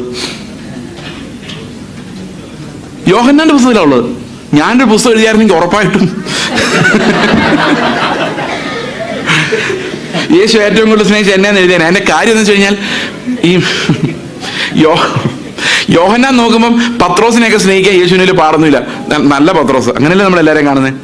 യോഹന്നാൻ സ്വയം നോക്കുമ്പോൾ എന്നെ പോലും ഒരുത്തിനെ 10,000 ഇളച്ച് കിട്ടിയവനാ കൂടുതൽ സ്നേഹിക്കുന്നത്. അപ്പൊ യോഹന്നാൻ അറിയാം, എന്നെ യേശു സ്നേഹിച്ചിട്ടുണ്ടെങ്കിൽ ഇത്രയും ആഴമുള്ള സ്നേഹം ഉള്ളതുകൊണ്ടാണ് എന്നെ പിടിച്ചത് എന്ന് യോഹന്നാൻ അറിയാം. അപ്പൊ പിന്നെ ഞാനല്ലേ ഏറ്റവും കൂടുതൽ സ്നേഹിക്കപ്പെട്ട ആള്? യോഹന്നാനെ സ്നേഹിക്കുന്നതിനേക്കാളും പാട് ആരെ സ്നേഹിക്കാൻ? അപ്പൊ ഏറ്റവും കൂടുതൽ സ്നേഹിച്ച ആരെ? ആ പദവി മാത്രം ഞാൻ ആർക്കും വിട്ടുകൊടുക്കാൻ തൽക്കാലം ഉദ്ദേശിക്കുന്നില്ല. ഓക്കെ, അപ്പൊ പക്ഷെ യോഹന്നാൻ എന്ന് പറയാൻ കാരണം യേശുവിന്റെ സ്നേഹം ഏറ്റവും കൂടുതൽ അനുഭവിച്ച ഒരാളെന്ന് വേണമെങ്കിൽ നമുക്ക് യോഹന്നാനെ കുറിച്ച് പറയാം. നമ്മൾ അടുത്തടുത്ത് ചെല്ലുന്തോറും അത് കൂടുതൽ കൂടുതൽ അനുഭവിക്കും. പാപബോധം കൂടുന്തോറും യേശുവിന്റെ സ്നേഹം കൂടുതൽ കൂടുതൽ അവനെ അനുഭവിക്കും. കാരണം നമ്മൾ എപ്പോൾ ബലഹീനരായി നമുക്ക് മനസ്സിലാവുന്നോ അപ്പോൾ ദൈവത്തിന്റെ കൃപ, അവന്റെ സ്നേഹം നമ്മൾ കൂടുതലായി അനുഭവിക്കും, അല്ലേ? അതുകൊണ്ടായിരിക്കാം യോഹന്നാൻ. എനിക്ക് യോഹന്നാനെ കുറിച്ച് തോന്നിയ വേറൊരു അത്ഭുതം എന്താണെന്നറിയോ? യോഹന്നാൻ എപ്പോഴും യേശുവിന്റെ നെഞ്ചോട് ചാരിയിരിക്കുന്ന ശിഷ്യനായിരുന്നു. ഏറ്റവും ബ്രോക്കൺ ആയിട്ടുള്ള ആൾ യോഹന്നാനായിരുന്നു ഞാൻ വിചാരിക്കാറുണ്ട്. അതിന്റെ കാര്യം എന്ന് വെച്ചാൽ, നിങ്ങൾ ഒരുത്തൻ എന്നെ ഒറ്റിക്കൊടുക്കുമെന്ന് പറഞ്ഞപ്പോൾ യോഹന്നാൻ എന്താ പറഞ്ഞതറിയോ? അത് യൂദയായിരിക്കും എന്നല്ല പറഞ്ഞേ, അത് ഞാനാവോന്നാ. അതായത് ഇപ്പോൾ വരെ യേശു എന്നെ ഏറ്റവും കൂടുതൽ സ്നേഹിക്കുന്നു, ഞാനും അവനെ സ്നേഹിക്കുന്നു, അവൻ നെഞ്ചോട് ചേർന്നിരിക്കുന്നു. പക്ഷെ ഒരു 4 മണിക്കൂർ കഴിയുമ്പം ഞാൻ എഴുന്നേറ്റ് പോയി ഇവന് ഒറ്റിക്കൊടുക്കുമോ എന്നൊരു ഭയം യോഹന്നാന്റെ ഉള്ളിൽ ഉണ്ടെന്ന് പറഞ്ഞാൽ യോഹന്നാനെ വലിയ ഭക്തനായിട്ടൊന്നും കാണുന്നില്ല. അതായത് എന്ത് തിന്മയും ചെയ്യാനുള്ള പൊട്ടൻഷ്യൽ നമ്മുടെ ഉള്ളിലുണ്ട്. അത് യോഹന്നാനെ തിരിച്ചറിയാൻ കിട്ടുമായിരുന്നു. അപ്പൊ യോഹന്നാൻ എന്തോരം ഉണ്ടെന്ന് യോഹന്നാൻ അറിയാം. ആ യോഹന്നാനെ ഇത്രയും സ്നേഹിക്കുന്ന യേശു, അപ്പം ഇത് 1 വർഷമല്ല, 2 വർഷമല്ല, 10 വർഷമല്ല, 50 വർഷമല്ല, ഏറ്റവും കുറഞ്ഞത് 60 വർഷം, 65 വർഷമെങ്കിലും യോഹന്നാൻ യേശുവിന്റെ പരിജ്ഞാനത്തിൽ നടന്ന് അവസാനം പറയാണ് സ്നേഹമാണ് എല്ലാം. കാരണം ഏറ്റവും ടോപ്പ് ക്വാളിറ്റിയിലേക്ക് യോഹന്നാൻ എത്തുന്ന സ്നേഹത്തിന് വേണ്ടിയാണ്. അപ്പൊ യേശുവിന്റെ കൂടെ ഒരാൾ 60 വർഷം നടന്നാൽ എന്ത് സംഭവിക്കും എന്നുള്ളതിന്റെ ഉത്തരമാണ് യോഹന്നാൻ. അതാണ് എൻ്റെ ക്ലൈമാക്സ്. നമ്മൾ ചിലപ്പോൾ ചില സാധനങ്ങളൊക്കെ വാങ്ങിക്കുമ്പോഴേ, ബൈക്ക് വാങ്ങിക്കും, അല്ലെങ്കിൽ കാർ വാങ്ങിക്കും, അല്ലെങ്കിൽ മൊബൈൽ ഫോൺ വാങ്ങിക്കുമ്പോൾ അതിന്റെ റിവ്യൂ ഉണ്ടാവും എവിടെയെങ്കിലും ഒക്കെ, അല്ലേ? പക്ഷെ ഒരു 10 വർഷം ഒരാൾ ഉപയോഗിച്ചിട്ട് റിവ്യൂ എഴുതുവാണെങ്കിൽ കുറച്ചുകൂടെ പ്രയോജനമല്ലേ? അപ്പൊ ഒരു 65 വർഷം യേശുവിന്റെ കൂടെ നടന്നാൽ എന്താകും ഫലം എന്നുള്ളതാണ് യോഹന്നാന്റെ ലേഖനം. അപ്പൊ അത് സ്നേഹത്തെക്കുറിച്ച് മാത്രമാണ് പറയുന്നത്. കാരണം ബാക്കി എല്ലാം ഇല്ലാതായി പോവാ, സ്നേഹം മാത്രം നിലനിൽക്കും.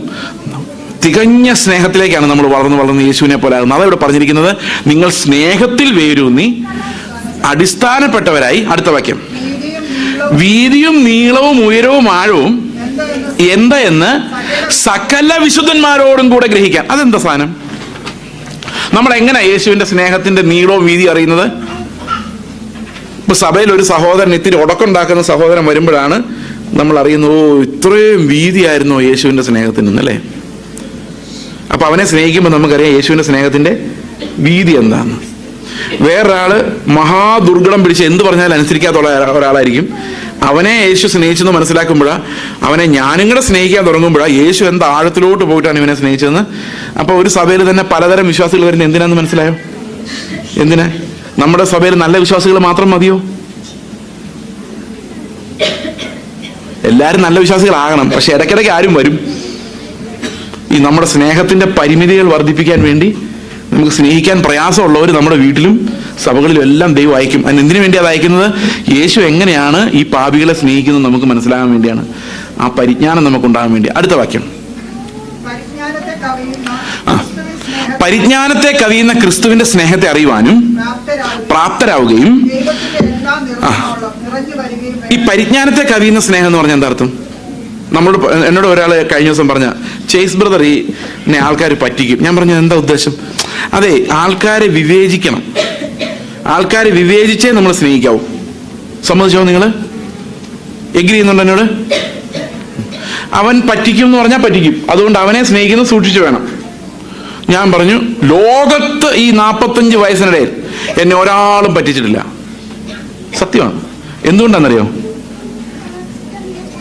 ഒന്നാമത്തെ കാര്യം, ദൈവം അറിയാതെ ഒരുത്തിനും എന്നെ പറ്റിക്കാൻ പറ്റിയില്ല. രണ്ടാമത്തെ കാര്യം, പറ്റിക്കുമെന്ന് പ്രതീക്ഷിച്ചുകൊണ്ട് തന്നെയാണ് അവൻ ഇടപെടുന്നത്. അപ്പൊ അവനെ പറ്റിച്ചു എന്ന് അവന് വിചാരിക്കാൻ പറ്റില്ല.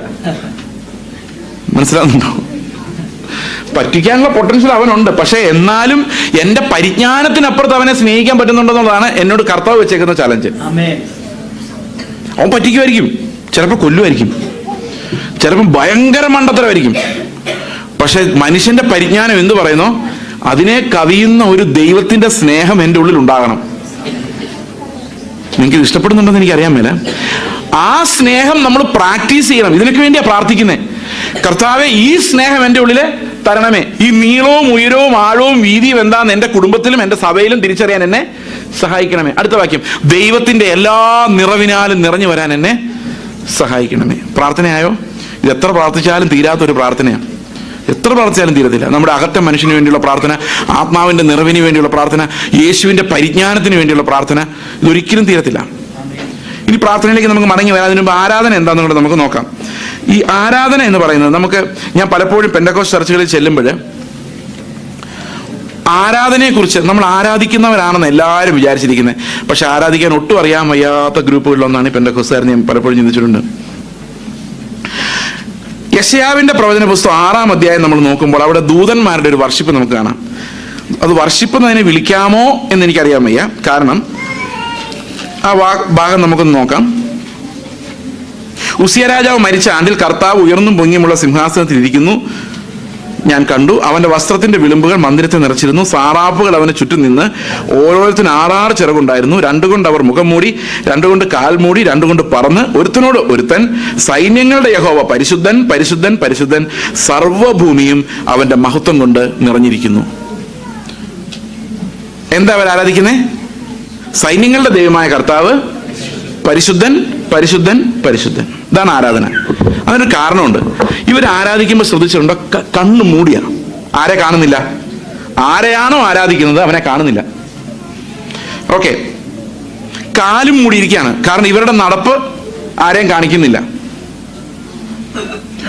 3, അവര് ദൈവത്തോടൊന്നും പറയുന്നില്ല.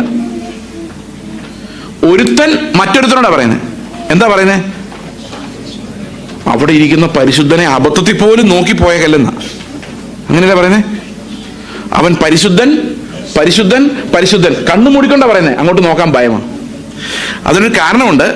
അവരുടെ മനസ്സിലുണ്ട് വാഴ്ച കാത്തുകൊള്ളാത്ത ദൂതന്മാരെ യാതൊരു കരുണയുമില്ലാതെ തള്ളിക്കളയാൻ അധികാരമുള്ളവനാണ് ആര്? ഇരിക്കുന്ന പരിശുദ്ധനായ ദൈവം. അവന്റെ മുൻപിൽ യാതൊരു ചിന്തകൾ പോലും തെറ്റായി വരാൻ പാടില്ല. അത്ര പെർഫെക്റ്റ് ആയിരിക്കണം. അതുകൊണ്ടാണ് അവർ കണ്ണു മൂടി കാല് മൂടി. ഒരുത്തൻ വേറൊരുത്തനോട് ദൈവത്തിന്റെ മുഖത്ത് നോക്കാൻ അവർ അധികാരമില്ല അവിടെ. അങ്ങനെയാണ് പഴയ നിയമത്തിൽ നമ്മൾ കാണുന്നത്. പഴയ നിയമത്തിൽ ആരാധനയ്ക്ക് എല്ലാം മറയുണ്ട്. എന്നാൽ പുതിയ നിയമത്തിൽ ഒരു ആരാധനയുടെ ഒരു പിക്ചർ നമുക്ക് നോക്കാം. അത് വെളിപ്പാട് പുസ്തകത്തിലാണ്. വെളിപ്പാട് പുസ്തകം 5-ാം അധ്യായം നോക്കിക്കേ. വെളിപ്പാട് പുസ്തകം 5-ലുള്ള ആരാധന എന്താണെന്ന് വായിക്കാം. 9-ാം വാക്യം. പുസ്തകം വാങ്ങുവാനും അതിന്റെ മുദ്ര പൊട്ടിപ്പാനും നീ യോഗ്യൻ. യേശുവിനോട് പറയുന്നതാണ്. നീ അറുക്കപ്പെട്ടു, നിന്റെ രക്തം കൊണ്ട് സർവഗോത്രത്തിലും ഭാഷയിലും വംശത്തിലും ജാതിയിലും നിന്നുള്ളവരെ ദൈവത്തിനായി വിലയ്ക്ക് വാങ്ങി ഞങ്ങളുടെ ദൈവത്തിന് അവരെ രാജ്യവും പുരോഹിതന്മാരും ആക്കി വെച്ചു. അവർ ഭൂമിയിൽ വാഴുന്നു എന്നൊരു പുതിയ പാട്ട് അവർ പാടും. അല്ലേ? താഴോട്ട് വായിക്കുമ്പം 12-ാം വാക്യം. അവർ അത്യുച്ചത്തിൽ അറുക്കപ്പെട്ട കുഞ്ഞാട് ശക്തിയും ധനവും ജ്ഞാനവും ബലവും ബഹുമാനവും മഹത്വവും സ്തോത്രവും ലഭിപ്പാൻ യോഗ്യൻ എന്ന് പറഞ്ഞു. സ്വർഗത്തിലും ഭൂമിയിലും ഭൂമിക്ക് താഴെ ഭൂമിക്ക് കീഴിലും സമുദ്രത്തിലുമുള്ള സകല സൃഷ്ടിയും അവയിലുള്ളതൊക്കെയും സിംഹാസനത്തിലിരിക്കുന്നവനും കുഞ്ഞാടിനും സ്തോത്രവും ബഹുമാനവും മഹത്വവും ബലവും എന്നേക്കും ഉണ്ടാകട്ടെ എന്ന് പറയുന്നത് ഞാൻ കേട്ടു. സകല ജീവികളും ആമേൻ എന്ന് പറഞ്ഞു. മൂപ്പന്മാർ വീണ് നമസ്കരിച്ചു. ഇതാണ് പുതിയ നിയമത്തിൽ നമ്മൾ കാണുന്ന ആരാധന. ഈ ആരാധനയ്ക്ക് ഒരു അടിസ്ഥാനമുണ്ട്. ദൂതന്മാർ അതുവരെ കണ്ടിരുന്നത് എന്താണ്? പരിശുദ്ധനായ ദൈവം, പാപികളെ ശിക്ഷിക്കുന്ന ദൈവം, തെറ്റായ ഒരു കാര്യത്തിന് ദൂതന്മാർ ഇടപെടുമ്പോൾ പോലും അവരെ കഠിനമായി ശിക്ഷിച്ച് വെട്ടിക്കളയുന്ന ദൈവം. ഇപ്പോൾ അവർ ഒരു അത്ഭുത കാഴ്ച കാണുകയാണ്. കാരണം ദൂതന്മാർ തെറ്റിപ്പോയപ്പോൾ അവരെ രക്ഷിക്കാൻ ദൈവം ഇറങ്ങി ചെന്നില്ല. എന്നാൽ വെറും പുഴുക്കളെ പോലെയുള്ള മനുഷ്യർ പാപം ചെയ്ത് നശിക്കാൻ തുടങ്ങിയപ്പോൾ ദൈവം തന്നെ ആ പുഴുവിനെ പോലുള്ള ഒരു മനുഷ്യൻ രൂപമെടുത്ത് ഈ ഭൂമിയിലേക്ക് ഇറങ്ങി വന്ന് അവർക്ക് വേണ്ടി മരിക്കുന്ന ഒരു അത്ഭുത കാഴ്ചയാണ് ഈ ദൂതന്മാർ കാണുന്നത്. അതുപോലൊന്നും അവർ അതിനു മുമ്പ് കണ്ടിട്ടില്ല. ഇങ്ങനെ യേശു നമുക്ക് വേണ്ടി ഇറങ്ങി വന്ന് ഈ ഭൂമിയിൽ മരിച്ച് പുനരുത്ഥാനം ചെയ്ത ദൂതന്മാർ ഇങ്ങനെ ഉറ്റു നോക്കിക്കൊണ്ടിരിക്കുക. അവർ പറയും, എന്താ ഈ ദൈവം ചെയ്യുന്നത്? ഇത്രയും മഹത്വത്തിലിരുന്ന കർത്താവ് എങ്ങനെയായി പുഴുക്കൾക്ക് വേണ്ടി പോയി മരിക്കുന്നത്?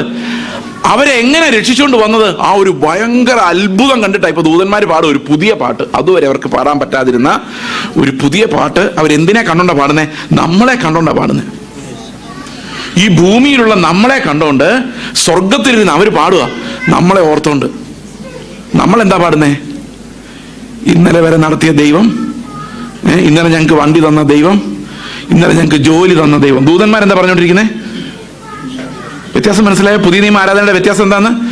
ആരാധിക്കാൻ നമ്മൾ വാ തുറന്ന് കർത്താവിനോട് പറയേണ്ട ഒരു ആരാധനയുണ്ട്. കർത്താവെ, യാതൊരു യോഗ്യതയും ഇല്ലാതിരുന്ന എനിക്ക് വേണ്ടി നിന്റെ യോഗ്യതയാൽ നീ ഈ ഭൂമിയിലേക്ക് ഇറങ്ങി വന്ന് ഞാൻ കൊള്ളേണ്ട ഓരോ അടിയും നീ കൊണ്ട്, ഞാൻ അനുഭവിക്കേണ്ട ശിക്ഷയെല്ലാം നീ അനുഭവിച്ച്, നിന്റെ അവകാശങ്ങളെല്ലാം നീ എനിക്ക് തന്നതുകൊണ്ട് മാത്രമാണ് ഞാനിവിടെ ഇരിക്കുന്നത്.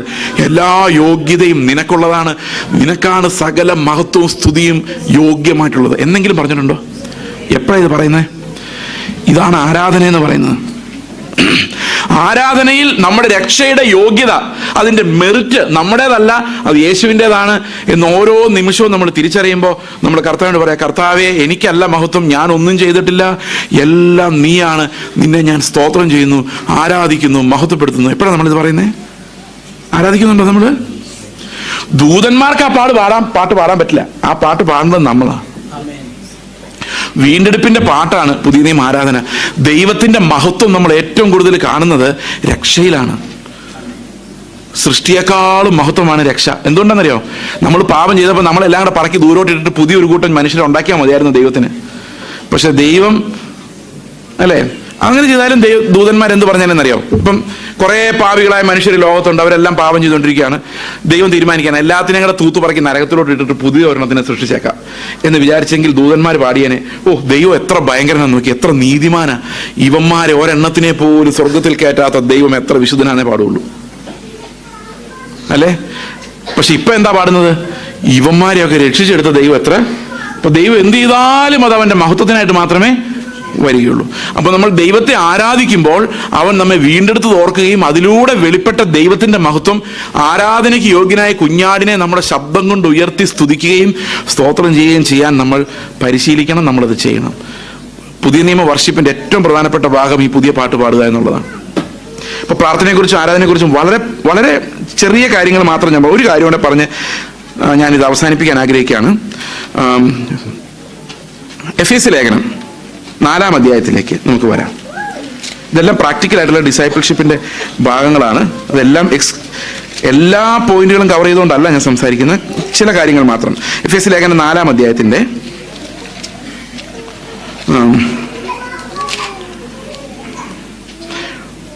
12-ാം വാക്യം നമുക്ക് വായിക്കാം. 11-ാം വാക്യം മുതൽ. അവൻ ചിലരെ അപ്പോസ്തലന്മാരായും ചിലരെ പ്രവാചകന്മാരായും ചിലരെ സുവിശേഷകന്മാരായും ചിലരെ ഇടയന്മാരായും ഉപദേഷ്ടാക്കന്മാരായും നിയമിച്ചിരിക്കുന്നു. അപ്പൊ സഭയ്ക്കകത്തുണ്ടാകുന്ന ഒരു ഡിസിപ്ലിനെ കുറിച്ചാണ് പറയുന്നത്. എന്തിനു വേണ്ടിയാണ് ഇത്? ആരൊക്കെയാന്ന് നോക്കി, 5 പേര് ആരൊക്കെയാ? അപ്പോസ്തലന്മാരായും പ്രവാചകന്മാരായും സുവിശേഷകന്മാരായും ഇടയന്മാരായും ഉപദേഷ്ടാക്കന്മാരായും നിയമിച്ചിരിക്കുന്നു. വെയിറ്റ്, ഈ അപ്പോസ്തലന്മാരാരാ? ഇന്ന് അപ്പോസ്തലന്മാരുണ്ടോ? നമുക്ക് കേൾക്കാൻ പറ്റില്ല. ആഫ്രിക്കയുടെ അപ്പോസ്തലൻ, ഇന്ത്യയുടെ അപ്പോസ്തലൻ. പക്ഷെ ഈ വേദപുസ്തകത്തിൽ പറഞ്ഞിരിക്കുന്ന നിലവാരത്തിലുള്ള അപ്പോസ്തലന്മാരിന്നില്ല. എന്തുകൊണ്ടില്ല എന്ന് ചോദിച്ചു കഴിഞ്ഞാൽ, അങ്ങനെ ഒരു അപ്പോസ്തലൻ ഉണ്ടെങ്കിൽ നമുക്ക് എന്തെങ്കിലും സംശയം ഉണ്ടെങ്കിൽ ആഭരണം ധരിക്കാമോ അപ്പോസ്തല എന്ന് ചോദിച്ചാൽ മതി. അദ്ദേഹം പറയാൻ ആഭരണം ധരിക്കാം എന്ന് പറഞ്ഞാൽ നമുക്കിത് അപ്പോസ്തല പ്രവൃത്തികൾ 2 എന്നും പറഞ്ഞ് ഈ പുതിയ അപ്പോസ്തലൻ പറഞ്ഞ അവിടെ എഴുതി വെക്കാം. ഇവർക്ക് മനസ്സിലായി ഞാൻ പറഞ്ഞ അപ്പോസ്തലിക അധികാരം അത്. അതായത് അവർക്ക് പറഞ്ഞാൽ പിന്നെ അത് അങ്ങനെയാ. തലയിൽ മൂടുപടം ഇടണോ? മൂടുപടമിടാതെ പ്രാർത്ഥിക്കുകയോ പ്രവചിക്കുകയോ ചെയ്യുന്ന സ്ത്രീ തലയെ അപമാനിക്കുന്നു. എനിക്കൊന്നും മനസ്സിലായില്ല. അതിന് പുരുഷൻ അപമാനിക്കുന്നില്ല, സ്ത്രീ അപമാനിക്കുന്നു. ഒരു പിടിയും കിട്ടില്ല. പക്ഷെ അപ്പോസ്തലൻ പറഞ്ഞു മതി. അപ്പോസ്തലിക അധികാരം എന്ന് പറഞ്ഞാൽ അതാണ് സാധനം. അപ്പൊ എനിക്ക് ഒരു വകയും മനസ്സിലായില്ലെങ്കിലും അപ്പോസ്തലൻ ഈസ് അപ്പോസ്തലൻ. എത്രയൊക്കെ മനസ്സിലായി ഞാൻ പറഞ്ഞ കാര്യം? സ്ത്രീകളെ സഭയിൽ പഠിപ്പിക്കാനോ പുരുഷന്മാരുടെ മേൽ കർത്തൃത്വം നടത്താനോ ഞാൻ അനുവദിക്കുന്നില്ല. അതെന്താ പൗലോസേ, എല്ലാം ഒരുപോലെ അല്ലേ? അതെന്താണോ ഞാൻ അനുവദിക്കുന്നില്ല. അതാണ് അപ്പോസ്തലൻ. അപ്പോസ്തലൻ പറഞ്ഞു നമുക്കൊരു ചോദ്യമില്ല. അപ്പോസ്തലൻ ഇങ്ങനെ പറയാതിരിക്കട്ടെ, സ്ത്രീകൾ മാത്രം പ്രസംഗിച്ചാൽ മതി, പുരുഷന്മാർ സഭകളിൽ മൗനമായിരിക്കട്ടെ. സന്തോഷമായിട്ട് ഞാൻ പോയി മൗനമായിരിക്കും. കാരണം അപ്പോസ്തലൻ ഈസ് അപ്പോസ്തലൻ. മനസ്സിലാവുന്നുണ്ടോ? അങ്ങനത്തെ അപ്പോസ്തലന്മാരിന്നില്ല. അവർ ദൈവത്തെ കണ്ടവരും എല്ലാ കൃപാവരങ്ങളും ഉണ്ടായിരുന്നവരും സഭകൾ. അവർ ഈ അപ്പോസ്തലന്മാർക്ക് എല്ലാ ശുശ്രൂഷയും ചെയ്യാം. അവർ ഇടയ ശുശ്രൂഷ ചെയ്യാം, ഇവാഞ്ചലിസ്റ്റ്, എല്ലാ ഉപദേഷ്ടാവും സകലതും ചെയ്യാം, പ്രവചിക്കുകയും ചെയ്യാം. ഇനി പക്ഷെ അപ്പോസ്തലന്മാരില്ലാതെ ഒരു സഭ പണിയാൻ പറ്റിയല്ല. എല്ലാ സഭയുടെയും ഫൗണ്ടേഷനിൽ അപ്പോസ്തലൻ ഉണ്ടായിരിക്കണം. അപ്പോസ്തലിക ഉപദേശമാണ് ആ അപ്പോസ്തലൻ എന്ന് പറയുന്നത്. അതായത് ഈ അപ്പോസ്തലിക ഉപദേശത്തിന്റെ ടീച്ചിങ് ആണ് എല്ലാ സഭകളുടെയും ഫൗണ്ടേഷൻ. ഓക്കെ, അവിടെ പോട്ടെ. പ്രവാചകന്മാർ ഇന്നുണ്ടോ? ഉണ്ട്. പ്രവാചകന്മാർ 2 തരമുണ്ട്. പ്രവാചകന്മാരെന്ന് പറഞ്ഞാൽ ദൈവത്തിന്റെ അരുളപ്പാടുകളെ, ഇപ്പൊ ഉദാഹരണത്തിന് വെളിപ്പാട് പുസ്തകം ഒരു പ്രവചനമാണ് അല്ലേ? ആണോ അല്ലയോ? ആണ്. അതുപോലെയുള്ള പ്രവചനങ്ങൾ ഇനി വരാൻ പാടില്ല. അതിന്റെ കാര്യം എന്താണെന്ന് വെച്ച് കഴിഞ്ഞാൽ, ഈ 2006 ഒരു കന്യാസ്ത്രീ, ഓർമ്മയുണ്ടോ നിങ്ങൾക്ക് അറിയത്തില്ല, വെറോണിക്കയോ ഏഞ്ചലിക്ക കേട്ടിട്ടുണ്ടോ നിങ്ങൾ? ഒരു തകർപ്പൻ പ്രവചനം അങ്ങ് പ്രവചിച്ചു. അടുത്ത 7 വർഷം ഭൂമിയിൽ നല്ല കാലമായിരിക്കും. ഇന്ത്യയിൽ നമുക്ക് സുവിശേഷം പറയാൻ അനുകൂല കാലഘട്ടമായിരിക്കും. നിങ്ങൾ ആ സമയത്ത് സ്ക്വാഡുകൾ ഉണ്ടാക്കി കുറേ ചാർട്ടൊക്കെ ഉണ്ടാക്കി ഭയങ്കര വിശാലമായ ഒരു പ്രവചനമായിരുന്നു. 7 വർഷം 2006 + 7 എത്ര? 2013 അല്ലേ? 2013 വരെ സുവർണ കാലമായിരിക്കും. ആരും നിങ്ങൾ എതിർക്കുകയില്ല. ഇന്ത്യയിൽ എവിടെ പോയി വേണമെങ്കിലും മീറ്റിംഗ് നടത്താം. പക്ഷെ 2013 മുതൽ 20 വരെ ഭയങ്കര പീഡനകാലമായിരിക്കും. 2020 ആകുന്നതോടുകൂടി ഇന്ത്യ മുഴുവൻ സുവിശേഷീകരിക്കപ്പെടും. പ്രധാനമന്ത്രി നമുക്ക് 2 വർഷം കൂടെ ഉണ്ട്, നോക്കാം. പ്രധാനമന്ത്രി ക്രിസ്ത്യാനി ആയിരിക്കും. പുള്ളിക്കാരി പറഞ്ഞു ഒരു പുതിയ ക്രിസ്ത്യൻ യൂണിവേഴ്സിറ്റി ഉണ്ടാവും, സഫയർ യൂണിവേഴ്സിറ്റി തന്നെ പേര് വിട്ടു. അതുപോലെ മറ്റു രാജ്യങ്ങളിൽ നിന്ന് ഇന്ത്യയിൽ വന്ന് ആൾക്കാർ ബൈബിൾ പഠിക്കാൻ വേണ്ടി വരും എന്നൊക്കെ പറഞ്ഞു. ഞാൻ അന്നേ പറഞ്ഞു 14 വർഷത്തേക്ക് കർത്താവ് യേശു മിശിഹ വരില്ല എന്ന് പറയാൻ ഇവർക്ക് യാതൊരു അധികാരമില്ല. നടക്കുകയില്ല, ഇത് ചുമ്മാതാണ്. ഇങ്ങനെയുള്ള പ്രവചനങ്ങൾ അതൊരു ഇമ്പോർട്ടൻറ്റ് പ്രവചനമാണെങ്കിൽ അതെവിടെ കണ്ടേനെ? ഇതിനകത്ത് കണ്ടേനെ. പക്ഷെ വേറൊരു പ്രവചനമുണ്ട് സഭയിൽ. ഒരു മനുഷ്യൻ സഭയ്ക്കകത്തോട്ട് കയറി വരുമ്പോൾ ഇവിടുത്തെ പിള്ളേർ എഴുന്നേറ്റ് നിന്ന് ആ മനുഷ്യനെ വിവേചിക്കുന്ന ഒരു പ്രവചനമുണ്ട്. എത്ര പറഞ്ഞാലും മനസ്സിലാകാത്ത എന്നോട് ഇതാണ് ദൈവത്തിന്റെ ഇഷ്ടം, നിന്നെക്കുറിച്ച് ദൈവത്തിന്റെ ആത്മാവ് ഇത് പറയുന്നു, നീ ഇന്ന രീതിയിൽ കറക്റ്റ് ചെയ്യപ്പെടണം എന്ന് പറയുന്നൊരു പ്രവചനമുണ്ട്. പൗലോസിനെ കുറിച്ച് അഗബോസ് പ്രവചിച്ചറിയാം. അഗബോസ് ഈ ഉത്തിരിയത്തിന്റെ ഉടമയെ പിടിച്ചോണ്ട് പോകും, അതാണ് പ്രവചനം. പൗലോസിന്റെ സ്ഥാനത്ത് ഞാനായിരുന്നെങ്കിൽ അപ്പൊ തന്നെ പറഞ്ഞേ ദൈവഹിതം അല്ലാന്ന് തോന്നുന്നു യെരൂശലേമിലേക്ക് പോകുന്നത്, അല്ലേ? പറയല്ലേ? അഗബോസ് എന്താ പറഞ്ഞത്? നീ ഇതും കൊണ്ട് പോയാൽ നിന്നെ പിടിക്കും, തടവിലാക്കും, ഭയങ്കര ഉപദ്രവം ഉണ്ടാവും, മരിച്ചു വരെ പോകാമെന്നാണ് അർത്ഥം അഗബോസ് പറഞ്ഞതിന്റെ പൊരുൾ. പൗലോസിന്റെ സ്ഥാനത്ത് ലോകത്ത് ആരാണെങ്കിലും പറഞ്ഞേനെ ദൈവഹിതമല്ല ബ്രദറെ യെരൂശലേമിലേക്ക് പോകുന്നത്.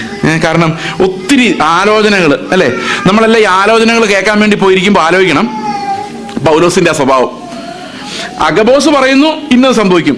അഗബോസ് മാത്രമല്ല, ഫിലിപ്പോസിന്റെ 4 പ്രവാചകിമാരായ പെൺമക്കള് പൗലോസിനോട് പ്രവചിച്ചു. അതുപോലെ ഏത് സഭയിൽ ചെന്നാൽ അവിടെ എല്ലാം പ്രവാചകന്മാരുണ്ട്, ഇന്നും ഒരിടത്തും ഇല്ലാത്ത.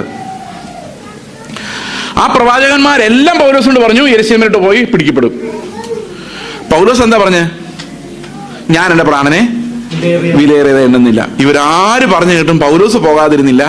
പക്ഷെ ഒരു കാര്യം നിങ്ങൾ ശ്രദ്ധിച്ചോ, ഈ പ്രവാചകന്മാരാരും പൗലോസിനോട് പോകണമെന്നോ പോകണ്ടെന്നോ പറഞ്ഞില്ല. അവരെന്തേ പറഞ്ഞുള്ളൂ? ഇന്നത് സംഭവിക്കാൻ പോവുക എന്ന് മാത്രമേ പറഞ്ഞുള്ളൂ. എന്തിനാ അത് പറഞ്ഞത്? പൗലോസ് പോകാതിരിക്കാനല്ല, പൗലോസ് അത് സംഭവിച്ചാൽ അത് നേരിടാനുള്ള ഒരുക്കത്തോടു കൂടി പോകാൻ വേണ്ടിയാ. പൗലോസിന്റെ വായിന്ന് ഒരൊറ്റ വാക്ക് കേൾക്കണമെന്നേ ഉള്ളൂ യേശുവിന്, ഞാൻ എൻ്റെ പ്രാണനെ വിലയേറിയതാ എണ്ണുന്നില്ല. അവനെ പിടിക്കുകയും ചെയ്തു, അല്ലെ? പിടിക്കുകയും ചെയ്തു. പക്ഷെ അതാണ് നമുക്ക് മനസ്സിലാകുന്നത്, പുതിയ നിയമ പ്രവാചകന്മാര് ഒരു കാരണവശാലും നിങ്ങൾ ഇന്നത് ചെയ്യണം എന്ന് പറയുന്നവരല്ല. അത് നിങ്ങളോട് പറയേണ്ടത് നിങ്ങളുടെ ഉള്ളിലുള്ള ദൈവത്തിന്റെ ആത്മാവാണ്. നിങ്ങൾ ദൈവത്തിൽ നിന്ന് കേൾക്കാതെ പ്രവാചകൻ എന്താ പറയുന്നതെന്ന് കേൾക്കാൻ വേണ്ടി പോകരുത്. ഓരോ മക്കളും ദൈവത്തിൽ നിന്ന് പ്രാപിക്കണം. പലപ്പോഴും ഞാനിങ്ങനെ കണ്ടിട്ടുണ്ട്, കല്യാണം എടുക്കാൻ നേരത്ത് ദൈവഹിതമാണോ പാസ്റ്ററെ ഒന്ന് പ്രാർത്ഥിച്ച് പറയാമോ? അതെന്താ ഇവര് പ്രാർത്ഥിച്ചാൽ മനസ്സിലാകത്തെ? എന്താ മനസ്സിലാക്കുന്നറിയോ? ജീവിതത്തിൽ ഒരിക്കലും ദൈവഹിതം അന്വേഷിക്കാതെ അവസാനം കല്യാണത്തിന്റെ അന്ന് രാവിലെ ദൈവഹിതം അന്വേഷിച്ച് എങ്ങനെ കിട്ടാന്? ദൈവഹിതം അറിയുക എന്ന് പറയുന്ന ഒരു ഡിസിപ്ലിൻ, അത് നമ്മൾ ക്രിസ്തുവിൽ ജനിക്കുന്നത് മുതൽ നമ്മൾ ദൈവഹിതമാ അന്വേഷിക്കുന്നതെങ്കിൽ തക്ക സമയത്ത് ദൈവഹിതം അറിയാൻ ഒരു പ്രയാസം ഉണ്ടാവില്ല. പക്ഷെ ഇത് ഒരിക്കൽ പോലും ദൈവഹിതം അന്വേഷിക്കാതെ തക്ക സമയത്ത് ഒരു ജോലിക്ക് പോകുമ്പോൾ അല്ലെങ്കിൽ ഒരു കല്യാണത്തിന് പെട്ടെന്നാണ് പാസ്റ്ററെ ഒന്ന് പ്രാർത്ഥിക്കുക, ആകെ ടെൻഷനാ, ദൈവഹിതമാണോ അല്ലയോ? അങ്ങനെ ടെൻഷൻ നിങ്ങളുടെ അപ്പൻ്റെ അടുത്ത് എന്തിനാ? നിങ്ങളുടെ അപ്പൻ എന്താ ഇഷ്ടം നിങ്ങൾക്ക് അറിയാൻ പറ്റത്തില്ലേ? ഈ ട്രിവാൻഡ്രത്ത് ഞങ്ങൾക്കൊരു കൂട്ടായ്മയുണ്ട്. അവിടുത്തെ ഒരു ചർച്ചിലൊരു ഡോക്ടർ, അദ്ദേഹം ഡോക്ടർ പണിയെല്ലാം നിർത്തിയല്ല, ഇവിടുത്തെ RCCയിലെ ഡോക്ടറാണ്. പുള്ളി അത് റിസൈൻ ചെയ്തിട്ട് ആസാമിന് പോവാ മിഷണറി ആയിട്ട്. അപ്പോൾ പോകുന്ന വഴിക്ക് വേറൊരു ഡോക്ടർ അവിടെ അറ്റൻഡ് ചെയ്യാൻ ചെന്നപ്പോൾ ചോദിച്ചു, നിങ്ങൾ എങ്ങനെ ഈ ആസാമിന് പോകാൻ തീരുമാനിച്ച കാരണം എന്ന് ചോദിച്ചു. ദൈവം വിളിച്ചിട്ടാന്ന് പറഞ്ഞു. ദൈവം വിളിക്കുന്നതെന്ന് എങ്ങനെ മനസ്സിലായെന്ന് ചോദിച്ചു. ഈ ചോദിച്ച ആളുടെ സൈക്കാട്രിസ്റ്റാണ്. അപ്പൊ ഈ പുള്ളി പറഞ്ഞു, ഏത് വലിയ ജനക്കൂട്ടത്തിന് നടുവിനാണെങ്കിലും അപ്പം വിളിച്ചാൽ നമുക്ക് മനസ്സിലാവില്ലെന്ന് ചോദിച്ചു. ഇതെങ്ങനെ മനസ്സിലാകുന്ന അപ്പന്റെ ശബ്ദം? എൻ്റെ അപ്പന്റെ ശബ്ദം ഏത് രാത്രി എനിക്ക് തിരിച്ചറിയാം. കേട്ടാ മനസ്സിലാകുന്നല്ലേ? മനസ്സിലാവുന്നുണ്ടോ? അപ്പൊ ദൈവത്തിൽ നിന്ന് കേൾക്കാൻ നമ്മൾ കഴിഞ്ഞാൽ, പ്രവാചകന്മാർ വന്ന് പറയും, എന്ത് പറയും? നീ ആ പോകുന്ന വഴിയിൽ കല്ലുണ്ട് മുള്ളുണ്ട് എന്ന് പറഞ്ഞാൽ അർത്ഥം എന്താ? കർത്താവ് ഉണ്ടെന്നുള്ള വിശ്വാസത്തോടെ ധൈര്യമായിട്ട് പോകാൻ വേണ്ടിയാണ്. അല്ലാതെ നമ്മുടെ ഡയറക്ഷൻ തീരുമാനിക്കേണ്ട ദൈവമാണ്, മനുഷ്യരല്ല. പഴയ നിയമ പ്രവചനം അങ്ങനല്ല. പഴയ നിയമ യുദ്ധത്തിന് പോണോ വേണ്ടയോ? കാരണം അവർക്ക് അകത്ത് ആത്മാവ് ഒന്നും വെളിപ്പെടുത്തുന്നില്ല. എന്നാൽ പുതിയ നിയമ വിശ്വാസിക്ക് ദൈവത്തിന്റെ ആത്മാവ് അവരുടെ ഉള്ളിൽ ആ വെളിപ്പാട് നൽകണം. ഞാൻ എന്താ ചെയ്യേണ്ടത്, എങ്ങനെയാ ജീവിക്കേണ്ടത്, ഏത് വഴിക്കാ പോകേണ്ടത്. അടുത്ത വാക്യം, അടുത്ത ആള് ആരാ? പ്രവചനം കഴിഞ്ഞാൽ പിന്നെ ആരാ? സുവിശേഷകൻ. ഈ സുവിശേഷകന്മാരാണ് അത്ഭുത പ്രവർത്തനങ്ങൾ സത്യത്തിൽ ചെയ്യേണ്ടത്. ഞാൻ എന്തിനാ ഇതൊക്കെ പറയുന്നത് എനിക്കറിയാൻ വയ്യ. ഞാനിത് പ്ലാൻ ചെയ്തുകൊണ്ടല്ല വന്നത്. സുവിശേഷം പറയാൻ കൃപയുള്ള ആളുകൾ അവർ അവിശ്വാസികളുടെ അടുത്തോട്ട് ചെല്ലുമ്പോൾ അവിടെ രോഗികളുണ്ടാകും, ഭൂതബാധിതരുണ്ടാകും. അവരെ വിടുവിക്കാനുള്ള അവകാശം ശരിക്കും ഈ സുവിശേഷകനാണ്. സുവിശേഷകൻ ശരിക്കും ഒരു അത്ഭുത പ്രവർത്തകനാണ്. കാരണം അവരെപ്പോഴും അവിശ്വാസികളുടെ ഇടയിലാണ് ഇടപെടുന്നത്. അവിശ്വാസികളോട് സംസാരിക്കുമ്പോൾ അവിടെ അത്ഭുതങ്ങൾ നടക്കും, അല്ലെ? ആ അത്ഭുതങ്ങൾ നടക്കണം. അത്ഭുതങ്ങൾ നടക്കാനുള്ള, അതുകൊണ്ടാണ് കർത്താവ് പറഞ്ഞത്, രോഗികളെ സൗഖ്യമാക്കുവാനും ഭൂതങ്ങളെ പുറത്താക്കുവാനും രാജ്യത്തിന്റെ സുവിശേഷം അറിയിക്കുവാനും ഞാൻ നിങ്ങളെ അധികാരപ്പെടുത്തുന്നു. ഓക്കെ, അടുത്ത വാക്യം, ഇടയൻ ഉപദേഷ്ടാവ്. ഈ ഇടയനും ഉപദേഷ്ടാവും നമുക്ക് വിശദീകരിക്കേണ്ട കാര്യമില്ല. ഉപദേഷ്ടാവ് എന്ന് പറയുന്ന വചനം പഠിപ്പിക്കുന്നയാളും ഇടയൻ എന്ന് പറയുന്ന പരിപാലിക്കുന്ന ആളുമാണ്. എന്റെ പ്രശ്നം അതല്ല. ഇത്രയും ഓഫീസേഴ്സ് ഒരു സഭയിൽ ഉണ്ടെങ്കിൽ എന്തിനു വേണ്ടിയാണ്? അടുത്ത വാക്യം, അതെന്തിനു വേണ്ടിയാണ്? സഭ എന്തിനു വേണ്ടിയാ? സഭ എന്തിനു വേണ്ടിയാ? നിങ്ങൾക്ക് എന്തിനാ ഞായറാഴ്ച ഒരു സഭ? ഒരു മിക്കവാറും ഉള്ളിടത്തും സഭയുടെ പ്രശ്നം എന്താന്ന് ഞാൻ പറയാം. എന്തിനു വേണ്ടിയാന്ന് ഞാൻ പറയാം. നമ്മുടെ പിള്ളേരെ ഭാവി അഭിവൃദ്ധിപ്പെടാനും, നമുക്ക് ജോലിക്കൊന്നും തടസ്സമില്ലാതെ പോകാനും, ആവശ്യങ്ങളെല്ലാം കൃത്യമായിട്ട് നടക്കാനും പ്രാർത്ഥിക്കാൻ ഒരാൾ വേണം. പാസ്റ്റർ പണി എന്താ? മെയിൻ, അതാണ് മെയിൻ പണി, അല്ലേ? മിക്കവാറും ചർച്ചകളിൽ അങ്ങനെ തന്നെ. പക്ഷെ എന്തിനു വേണ്ടിയാ ഈ ശുശ്രൂഷകളുള്ളത്? അടുത്ത വാക്യം, നാം എല്ലാവരും വിശ്വാസത്തിലും ദൈവപുത്രനെ കുറിച്ചുള്ള പരിജ്ഞാനത്തിലും ഐക്യതയും തികഞ്ഞ പുരുഷത്വവും ക്രിസ്തുവിന്റെ സമ്പൂർണതയായ പ്രായത്തിന്റെ അളവും പ്രാപിക്കുവോളം വിശുദ്ധന്മാരുടെ യഥാസ്ഥാനത്തിനായുള്ള ശുശ്രൂഷയുടെ വേലയ്ക്കും ക്രിസ്തുവിന്റെ ശരീരത്തിന്റെ ആത്മീക വർധനയ്ക്കും ആവുന്നു. ഇത്രയും കാര്യങ്ങൾ ഒരു സഭയിൽ നടക്കണം. എന്തൊക്കെ നടക്കണം? എല്ലാവരും വിശ്വാസത്തിൽ ഐക്യമുള്ളവരായിരിക്കണം. എന്താ നിങ്ങൾ വിശ്വസിക്കുന്നേ? വിശ്വാസം എന്താ? ഒരേ വിശ്വാസമാണോ? പ്രത്യാശിക്കുന്നതിന്റെ ഉറപ്പും നിത്യമായ കാര്യങ്ങളുടെ നിശ്ചയവും, അല്ലെ? ആശിക്കുന്നതിന്റെ ഉറപ്പും കാണാത്ത കാര്യങ്ങളുടെ നിശ്ചയം. എല്ലാവർക്കും അത് തന്നെയാണോ വിശ്വാസം? എല്ലാവർക്കും അത് തന്നെയാണോ പ്രത്യാശ? ചിലർക്കൊക്കെ വേറെ ആശകളായിരിക്കും. പക്ഷെ സഭയിൽ ഉപദേശം കേട്ട് കഴിയുമ്പോൾ എന്ത് സംഭവിക്കണം? എല്ലാവർക്കും ഒരേ വിശ്വാസമാകണം. പരിജ്ഞാനം എന്ന് പറഞ്ഞാൽ എന്തോ? നമ്മൾ ഇന്നലെ അത് എക്സ്പ്ലെയിൻ ചെയ്തല്ലേ? പരിജ്ഞാനം എന്ന് പറഞ്ഞാൽ യേശുവിന്റെ അതേ ക്യാരക്ടർ എന്റെ സ്ഥാനത്ത് അവനായിരുന്നെങ്കിൽ എന്ത് ചെയ്യുമായിരുന്നു? അതാണ് പരിജ്ഞാനം. What would Jesus do if he were speaking? യേശു ആയിരുന്നു സംസാരിച്ചുകൊണ്ടിരുന്നെങ്കിൽ അവൻ എന്ത് സംസാരിക്കുമായിരുന്നു? യേശു ആണ് ഇടപെടുന്നതെങ്കിൽ എങ്ങനെ ഇടപെടുമായിരുന്നു? ഈ വെളിപ്പാടാണ് പരിജ്ഞാനം എന്ന് പറയുന്നത്. ആ ദൈവത്തിന്റെ ആത്മാവ് നമുക്ക് ഓരോരുത്തർക്കും തരേണ്ടതാണ്. ഇന്നലെ നമ്മൾ അതിനെക്കുറിച്ച് വിശദമായിട്ട് പറഞ്ഞിരുന്നു. പാല് കുടി നിർത്തിയിട്ട് പരിജ്ഞാനത്തിന്റെ ഓട്ടം ഓടാൻ നമ്മളെല്ലാവരും വിളിച്ചിരിക്കുന്നു. ആ ഓട്ടത്തിന് എന്താവശ്യമാണ്? ഒരു സഭ നമുക്ക് ആവശ്യമാണ്. സഭയിൽ നടക്കേണ്ട ഒരു പ്രധാനപ്പെട്ട കാര്യം അതാണ്. ഇനി അടുത്തത്, ഈ രണ്ട് കാര്യത്തിലുള്ള ഐക്യതയും തികഞ്ഞ പുരുഷത്വവും. ഇപ്പൊ നമ്മൾ സ്വർഗത്തിൽ പോകുമ്പോൾ നമ്മുടെ പ്രായം എത്രയായിരിക്കും? എൻ്റെ ഒരു കുഞ്ഞ് 1.25 വയസ്സിൽ മരിച്ചുപോയി. അവൻ അവിടെ ചെല്ലുമ്പോൾ എന്ത് പ്രായമായിരിക്കും? ചില അപ്പൂപ്പന്മാരൊക്കെ 99 വയസ്സ് 105 വയസ്സിൽ വടിയും കുത്തിപ്പിടിച്ച് നടക്കുമ്പോഴാണ് മരിക്കുന്നത്. അവരൊക്കെ അതേ കോലത്തിലായിരിക്കും അവിടെ ഇരിക്കുന്നത്. 1 വയസ്സുള്ള കൊച്ച് 1 വയസ്സുള്ള കൊച്ചായിട്ടിരിക്കും. നിങ്ങൾ ആലോചിച്ചിട്ടുണ്ടോ അതെങ്ങനെയാന്ന്?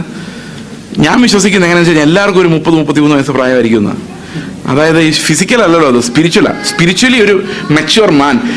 നമ്മൾ പലപ്പോഴും ആലോചിക്കാറുണ്ട്, ഈ പഴയ നിയമത്തിൽ ദൈവം പറയല്ലേ, കുഞ്ഞുങ്ങളെ വരെ കൊന്നു കളഞ്ഞാലേ, മുല കുടിക്കുന്നവരോട് പോലും കരുണ കാണിക്കണ്ട, എല്ലാത്തിനെയും ഗർഭിണികളെ സകലതിനെയും വെട്ടിക്കൊന്നു കളയുവനല്ലേ. അപ്പൊ ഞാൻ വിചാരിക്കും, കുഞ്ഞുങ്ങളോട് ഇത്തിരി കരുണ കാണിക്കാമല്ലോ ദൈവത്തിനെന്ന് വിചാരിക്കും. പക്ഷെ ഒരു കാര്യമുണ്ട്, ദൈവത്തിന്റെ കണ്ണിൽ ഇവരാരും കുഞ്ഞുങ്ങളല്ല. ദൈവത്തിന്റെ കണ്ണിൽ ഒരു മനുഷ്യനാണ്. ആ മനുഷ്യൻ വലുതാകുമ്പോൾ അവന് ചെയ്യാവുന്ന എല്ലാ വൃത്തികേടുകളും ദൈവത്തിന് കാണാം. ഞാൻ പറഞ്ഞ മനസ്സിലായി. നമുക്ക് ഇത് ഉള്ള കുഞ്ഞ്, ദൈവത്തിന് അങ്ങനെയല്ല. ദൈവം ഒരു ഫുൾ മാനെയാണ് കാണുന്നത്. ഇപ്പൊ നമ്മൾ യേശുവിന്റെ പ്രായം നമ്മുടെ മനസ്സിൽ വെച്ച് എത്ര വയസ്സായിരുന്നു? ഏകദേശം 33 വയസ്സായിരുന്നു. ഞാൻ ഫിസിക്കൽ കാര്യമല്ല പറയുന്നത്, സ്പിരിച്വലി ആ അകത്തെ മനുഷ്യൻ എവിടെ വരെ എത്തണം? ഈ ക്രിസ്തുവിന്റെ ആ 33 വയസ്സുകൊണ്ട് അവൻ നേടിയ ആ ഒരു വ്യക്തിത്വത്തിലേക്ക് നമ്മൾ എത്തണം എന്നുള്ളതിന് അർത്ഥം. അത് പുരുഷത്വമോ സ്ത്രീത്വമോ ആയിക്കോട്ടെ, മനുഷ്യത്വം എന്ന് പറയാം.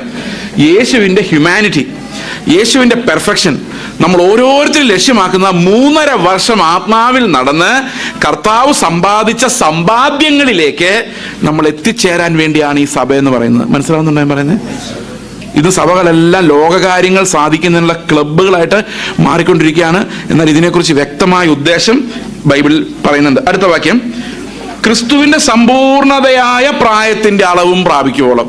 ഒരു ഫുൾ വ്യക്തിയാവുക എന്ന് മാത്രമല്ല, അവന്റെ അതേ പ്രായം നമ്മൾ ആത്മീകമായി പ്രാപിക്കണം. അടുത്ത വാക്യം, വിശുദ്ധന്മാരുടെ യഥാസ്ഥാനത്തിനായുള്ള ശുശ്രൂഷയുടെ വേലയ്ക്കും ക്രിസ്തുവിന്റെ ശരീരത്തിന്റെ ആത്മീക വർധനയ്ക്കുമാണ്. അപ്പൊ നമ്മൾ ഇന്നലെ പറഞ്ഞതിന്റെ ബാക്കിയാണ്. ഇന്നലെ പറഞ്ഞവർക്ക് ഇത് കുറച്ചുകൂടെ മനസ്സിലാവും.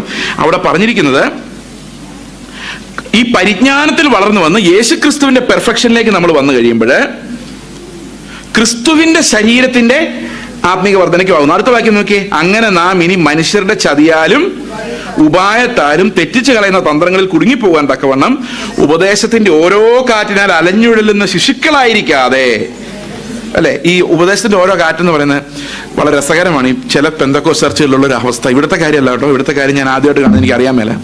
ഇങ്ങനെ പുനലൂരിൽ ഒരു ചർച്ചിൽ, ഏത് ചർച്ചയെന്ന് പറയത്തില്ല, അവിടെ എൻ്റെ ഒരു സഹോദരൻ പ്രസംഗിക്കാൻ വേണ്ടി പോയി. അദ്ദേഹം പറഞ്ഞു, രക്ഷ സൗജന്യമാണ്, ദൈവം നമ്മളെല്ലാം സൗജന്യമായി നീതീകരിച്ചിരിക്കുന്നു എന്ന് പറഞ്ഞു. നല്ല വൈബ്രേഷൻ ആയിരുന്നു, എല്ലാവരും ഹല്ലേലൂയ പറഞ്ഞു. ഭയങ്കര ഹല്ലേലൂയായിരുന്നു, സന്തോഷമായി. അടുത്ത ആഴ്ച പുള്ളി അവിടെ പ്രസംഗം കേൾക്കാനിരിക്കുകയാണ്. വേറൊരു മനുഷ്യൻ പ്രസംഗിക്കുകയാണ്, രക്ഷിക്കപ്പെട്ട് സ്വർഗത്തിൽ പോകാൻ 16 കടമ്പകളുണ്ടെന്ന്. അതിനും എല്ലാവരും സ്തോത്രം ഹല്ലേലൂയ പറഞ്ഞു. ആർക്കും ഒന്നും മനസ്സിലായില്ല. 18 കടമ്പ എന്ന് പറഞ്ഞാൽ പുള്ളി ശബരിമല കൊണ്ടുവിടായിരുന്നു. 16 കടമ്പകളുണ്ടെന്ന്, അതിനും ഹല്ലേലൂയ പറഞ്ഞു. വേറൊരു മനുഷ്യൻ യേശു ക്രിസ്തു മരിക്കുന്ന സമയത്ത് ദൈവമല്ലായിരുന്നു 5 തെളിവുകൾ, അതിനും ഹല്ലേലൂയ പറഞ്ഞു. നമുക്ക് എന്താ പറയുന്നതെന്ന് കേൾക്കണം നിർബന്ധമില്ല, ആ കറക്റ്റ് വൈബ്രേഷനിൽ അത് വന്നാൽ മാത്രം മതി. ഉപദേശം ഒരു കാറ്റ് അങ്ങോട്ട് വിട്ടാൽ അടുത്ത കാറ്റ് ഇങ്ങോട്ട് വരും. നമുക്കറിയാം, ഞങ്ങൾ ഹൈ റേഞ്ചിൽ ജീപ്പ് പോകുമ്പം കരിയിലകളെല്ലാം കൂടെ പറക്കും. ജീപ്പ് പോകുന്ന വഴി കരിയില കുറച്ചങ്ങ് പോകും. അപ്പൊ നമ്മൾ വിചാരിക്കും കരിയില പോയ ആ വഴി പോയി എന്ന് പറയും. അവൻ പോകില്ല, കുറെ കഴിയുമ്പോൾ അവിടെ വീഴും. അടുത്തൊരു ജീപ്പ് എതിരെ വരുമ്പോൾ അതേ കരിയിലകൾ ഇപ്പുറത്ത് തോന്നിയാണ്. ഇത് വർഷങ്ങളായിട്ട് ഇപ്പൊ ജോൺ തോമസ് പാസ്റ്റർ പ്രസംഗിച്ച് കുറെ കരിയിലകൾ പറന്ന് ഇനി അടുത്തൊരു മനുഷ്യൻ വന്ന് പ്രസംഗിക്കും, അതേ കരിയിലകളെ മടങ്ങി വരാനുള്ള സാധ്യത. അതുകൊണ്ട് എന്താന്ന് വെച്ച് കഴിഞ്ഞാൽ, പാല് കുടിക്കുന്ന ശിശുക്കളായി പോയാൽ അങ്ങനെ ആയിരിക്കും. ഞാൻ പറഞ്ഞ മനസ്സിലാവുന്നുണ്ടോ? ഞാൻ ഗൗരവമായിട്ട് പറഞ്ഞു, പാല് കുടിക്കുന്ന ശിശുക്കളായി പോയാൽ ഇതെന്താ സഭയിൽ നിന്ന് പറയുന്ന, പുൾപിറ്റിൽ നിന്ന് പറയുന്ന ഒന്നും നമുക്ക് മനസ്സിലാവൂല.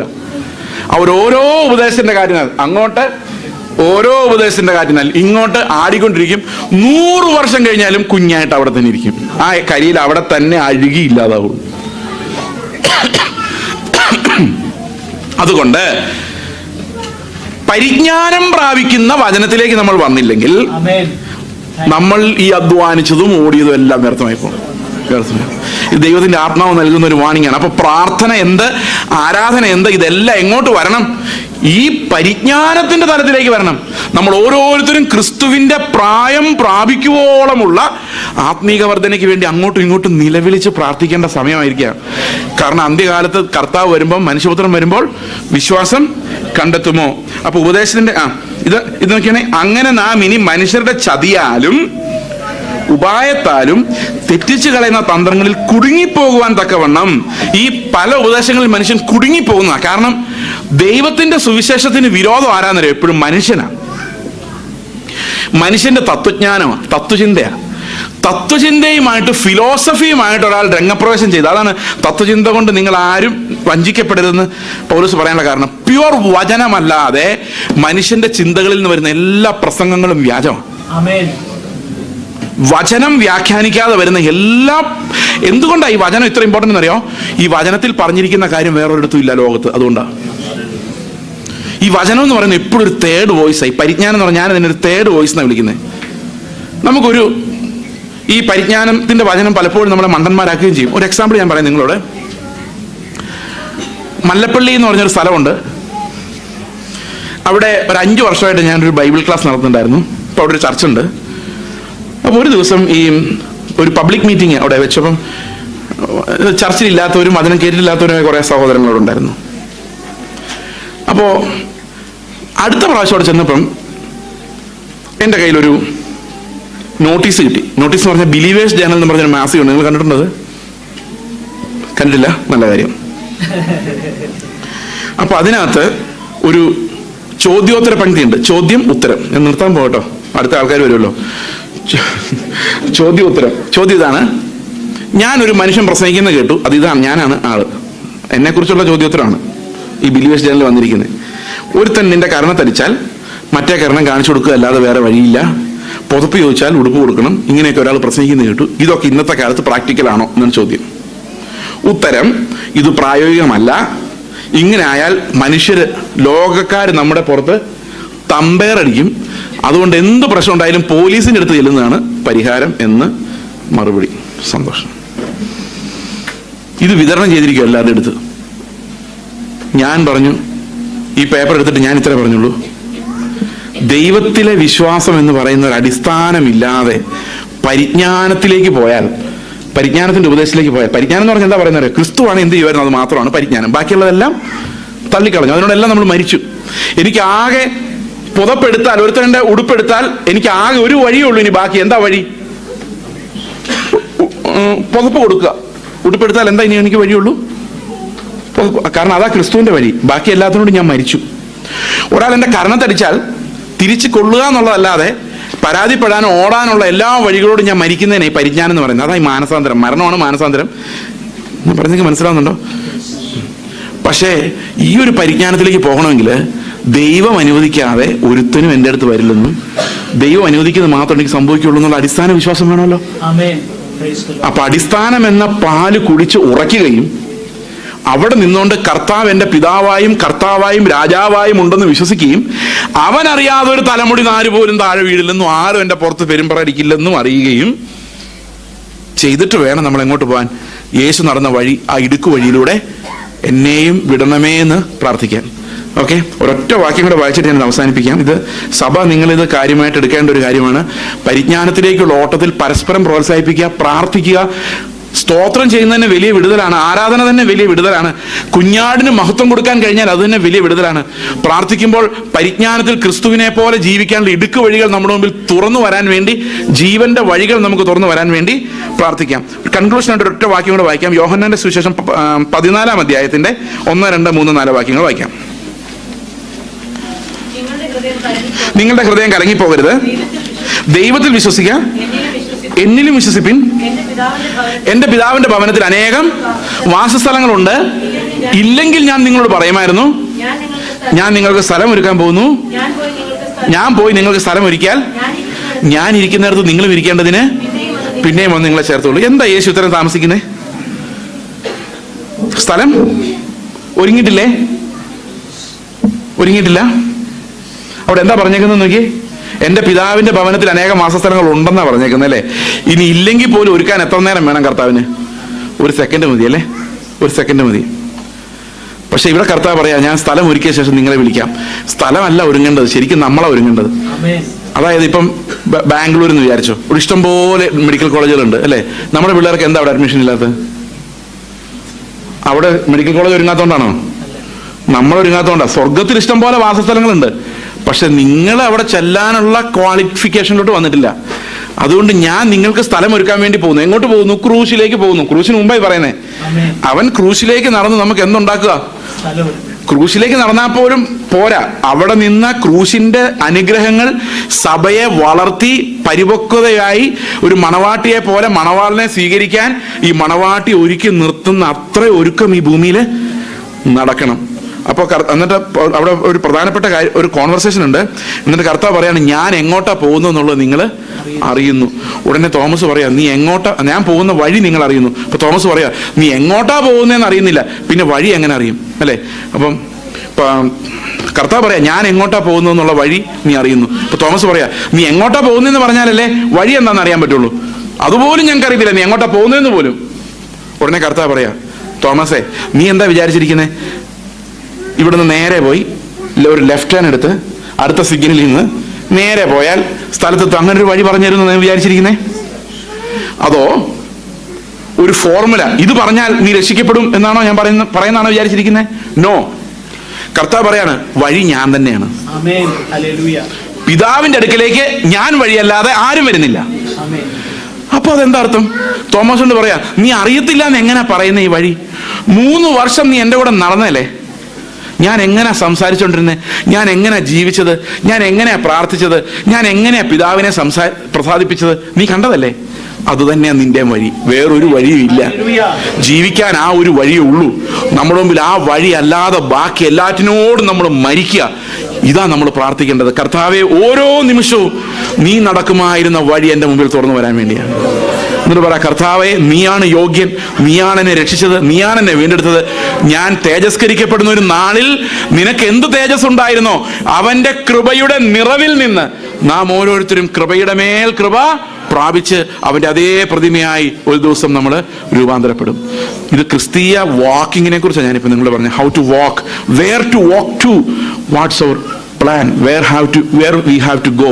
ഇതെല്ലാം ഒന്നേ ഉള്ളൂ, ക്രിസ്തുവിലേക്ക്, ക്രിസ്തുവിനാൽ, by him, for him, and everything goes back to him. എല്ലാം അവനായി ഉണ്ടായതും അവനെ മഹത്വപ്പെടുത്തുന്നതിനുള്ളതുമാണ്. അതുകൊണ്ട് നമുക്ക് പ്രാർത്ഥിക്കാം. നമുക്കൊരു യഥാർത്ഥ ക്രിസ്ത്യൻ വാക്ക്, ഒരു കറക്റ്റ് പ്രയർ നമ്മൾ പ്രാർത്ഥിക്കാൻ വേണ്ടി മണിക്കൂറിലിരിക്കുമ്പോൾ അത് കർത്താവിന് പ്രസാദമാകുന്ന ചില പ്രാർത്ഥനകൾ കേൾക്കുമ്പം കർത്താവിന് ഭയങ്കര സന്തോഷമാണ്, ചിലത് ഭയങ്കര സങ്കടമാണ്. ഈ പ്രാർത്ഥനയെല്ലാം സ്വർഗസ്വനായ പിതാവിൻ്റെ അടുത്തേക്ക് യേശു ക്രിസ്തു മധ്യസ്ഥനായിട്ട് കൊണ്ട് ചെല്ലുന്ന കാര്യം ഒന്ന് ആലോചിച്ച് നോക്കിയേ. നിങ്ങൾ നിങ്ങളുടെ പാസ്റ്റർ എറണാകുളത്ത് നാട്ടിൽ പോയിട്ട് വരുമ്പം നിങ്ങൾ പറയുമോ, നാട്ടിൽ പോയിട്ട് വരുമ്പോൾ പുതിയ മലയാള സിനിമയുടെ സീഡി വല്ലതുകൊണ്ടേ മേടിച്ചുകൊണ്ട് വരണമെന്ന് പറയുമോ? പറയല്ലോ. ഒരു പാട്ടുപുസ്തകമോ ബൈബിളോ കൊണ്ടുവരാൻ പറയുമോ? അല്ലേ, ഇവിടെ കിട്ടാൻ പാടല്ലേ അത്?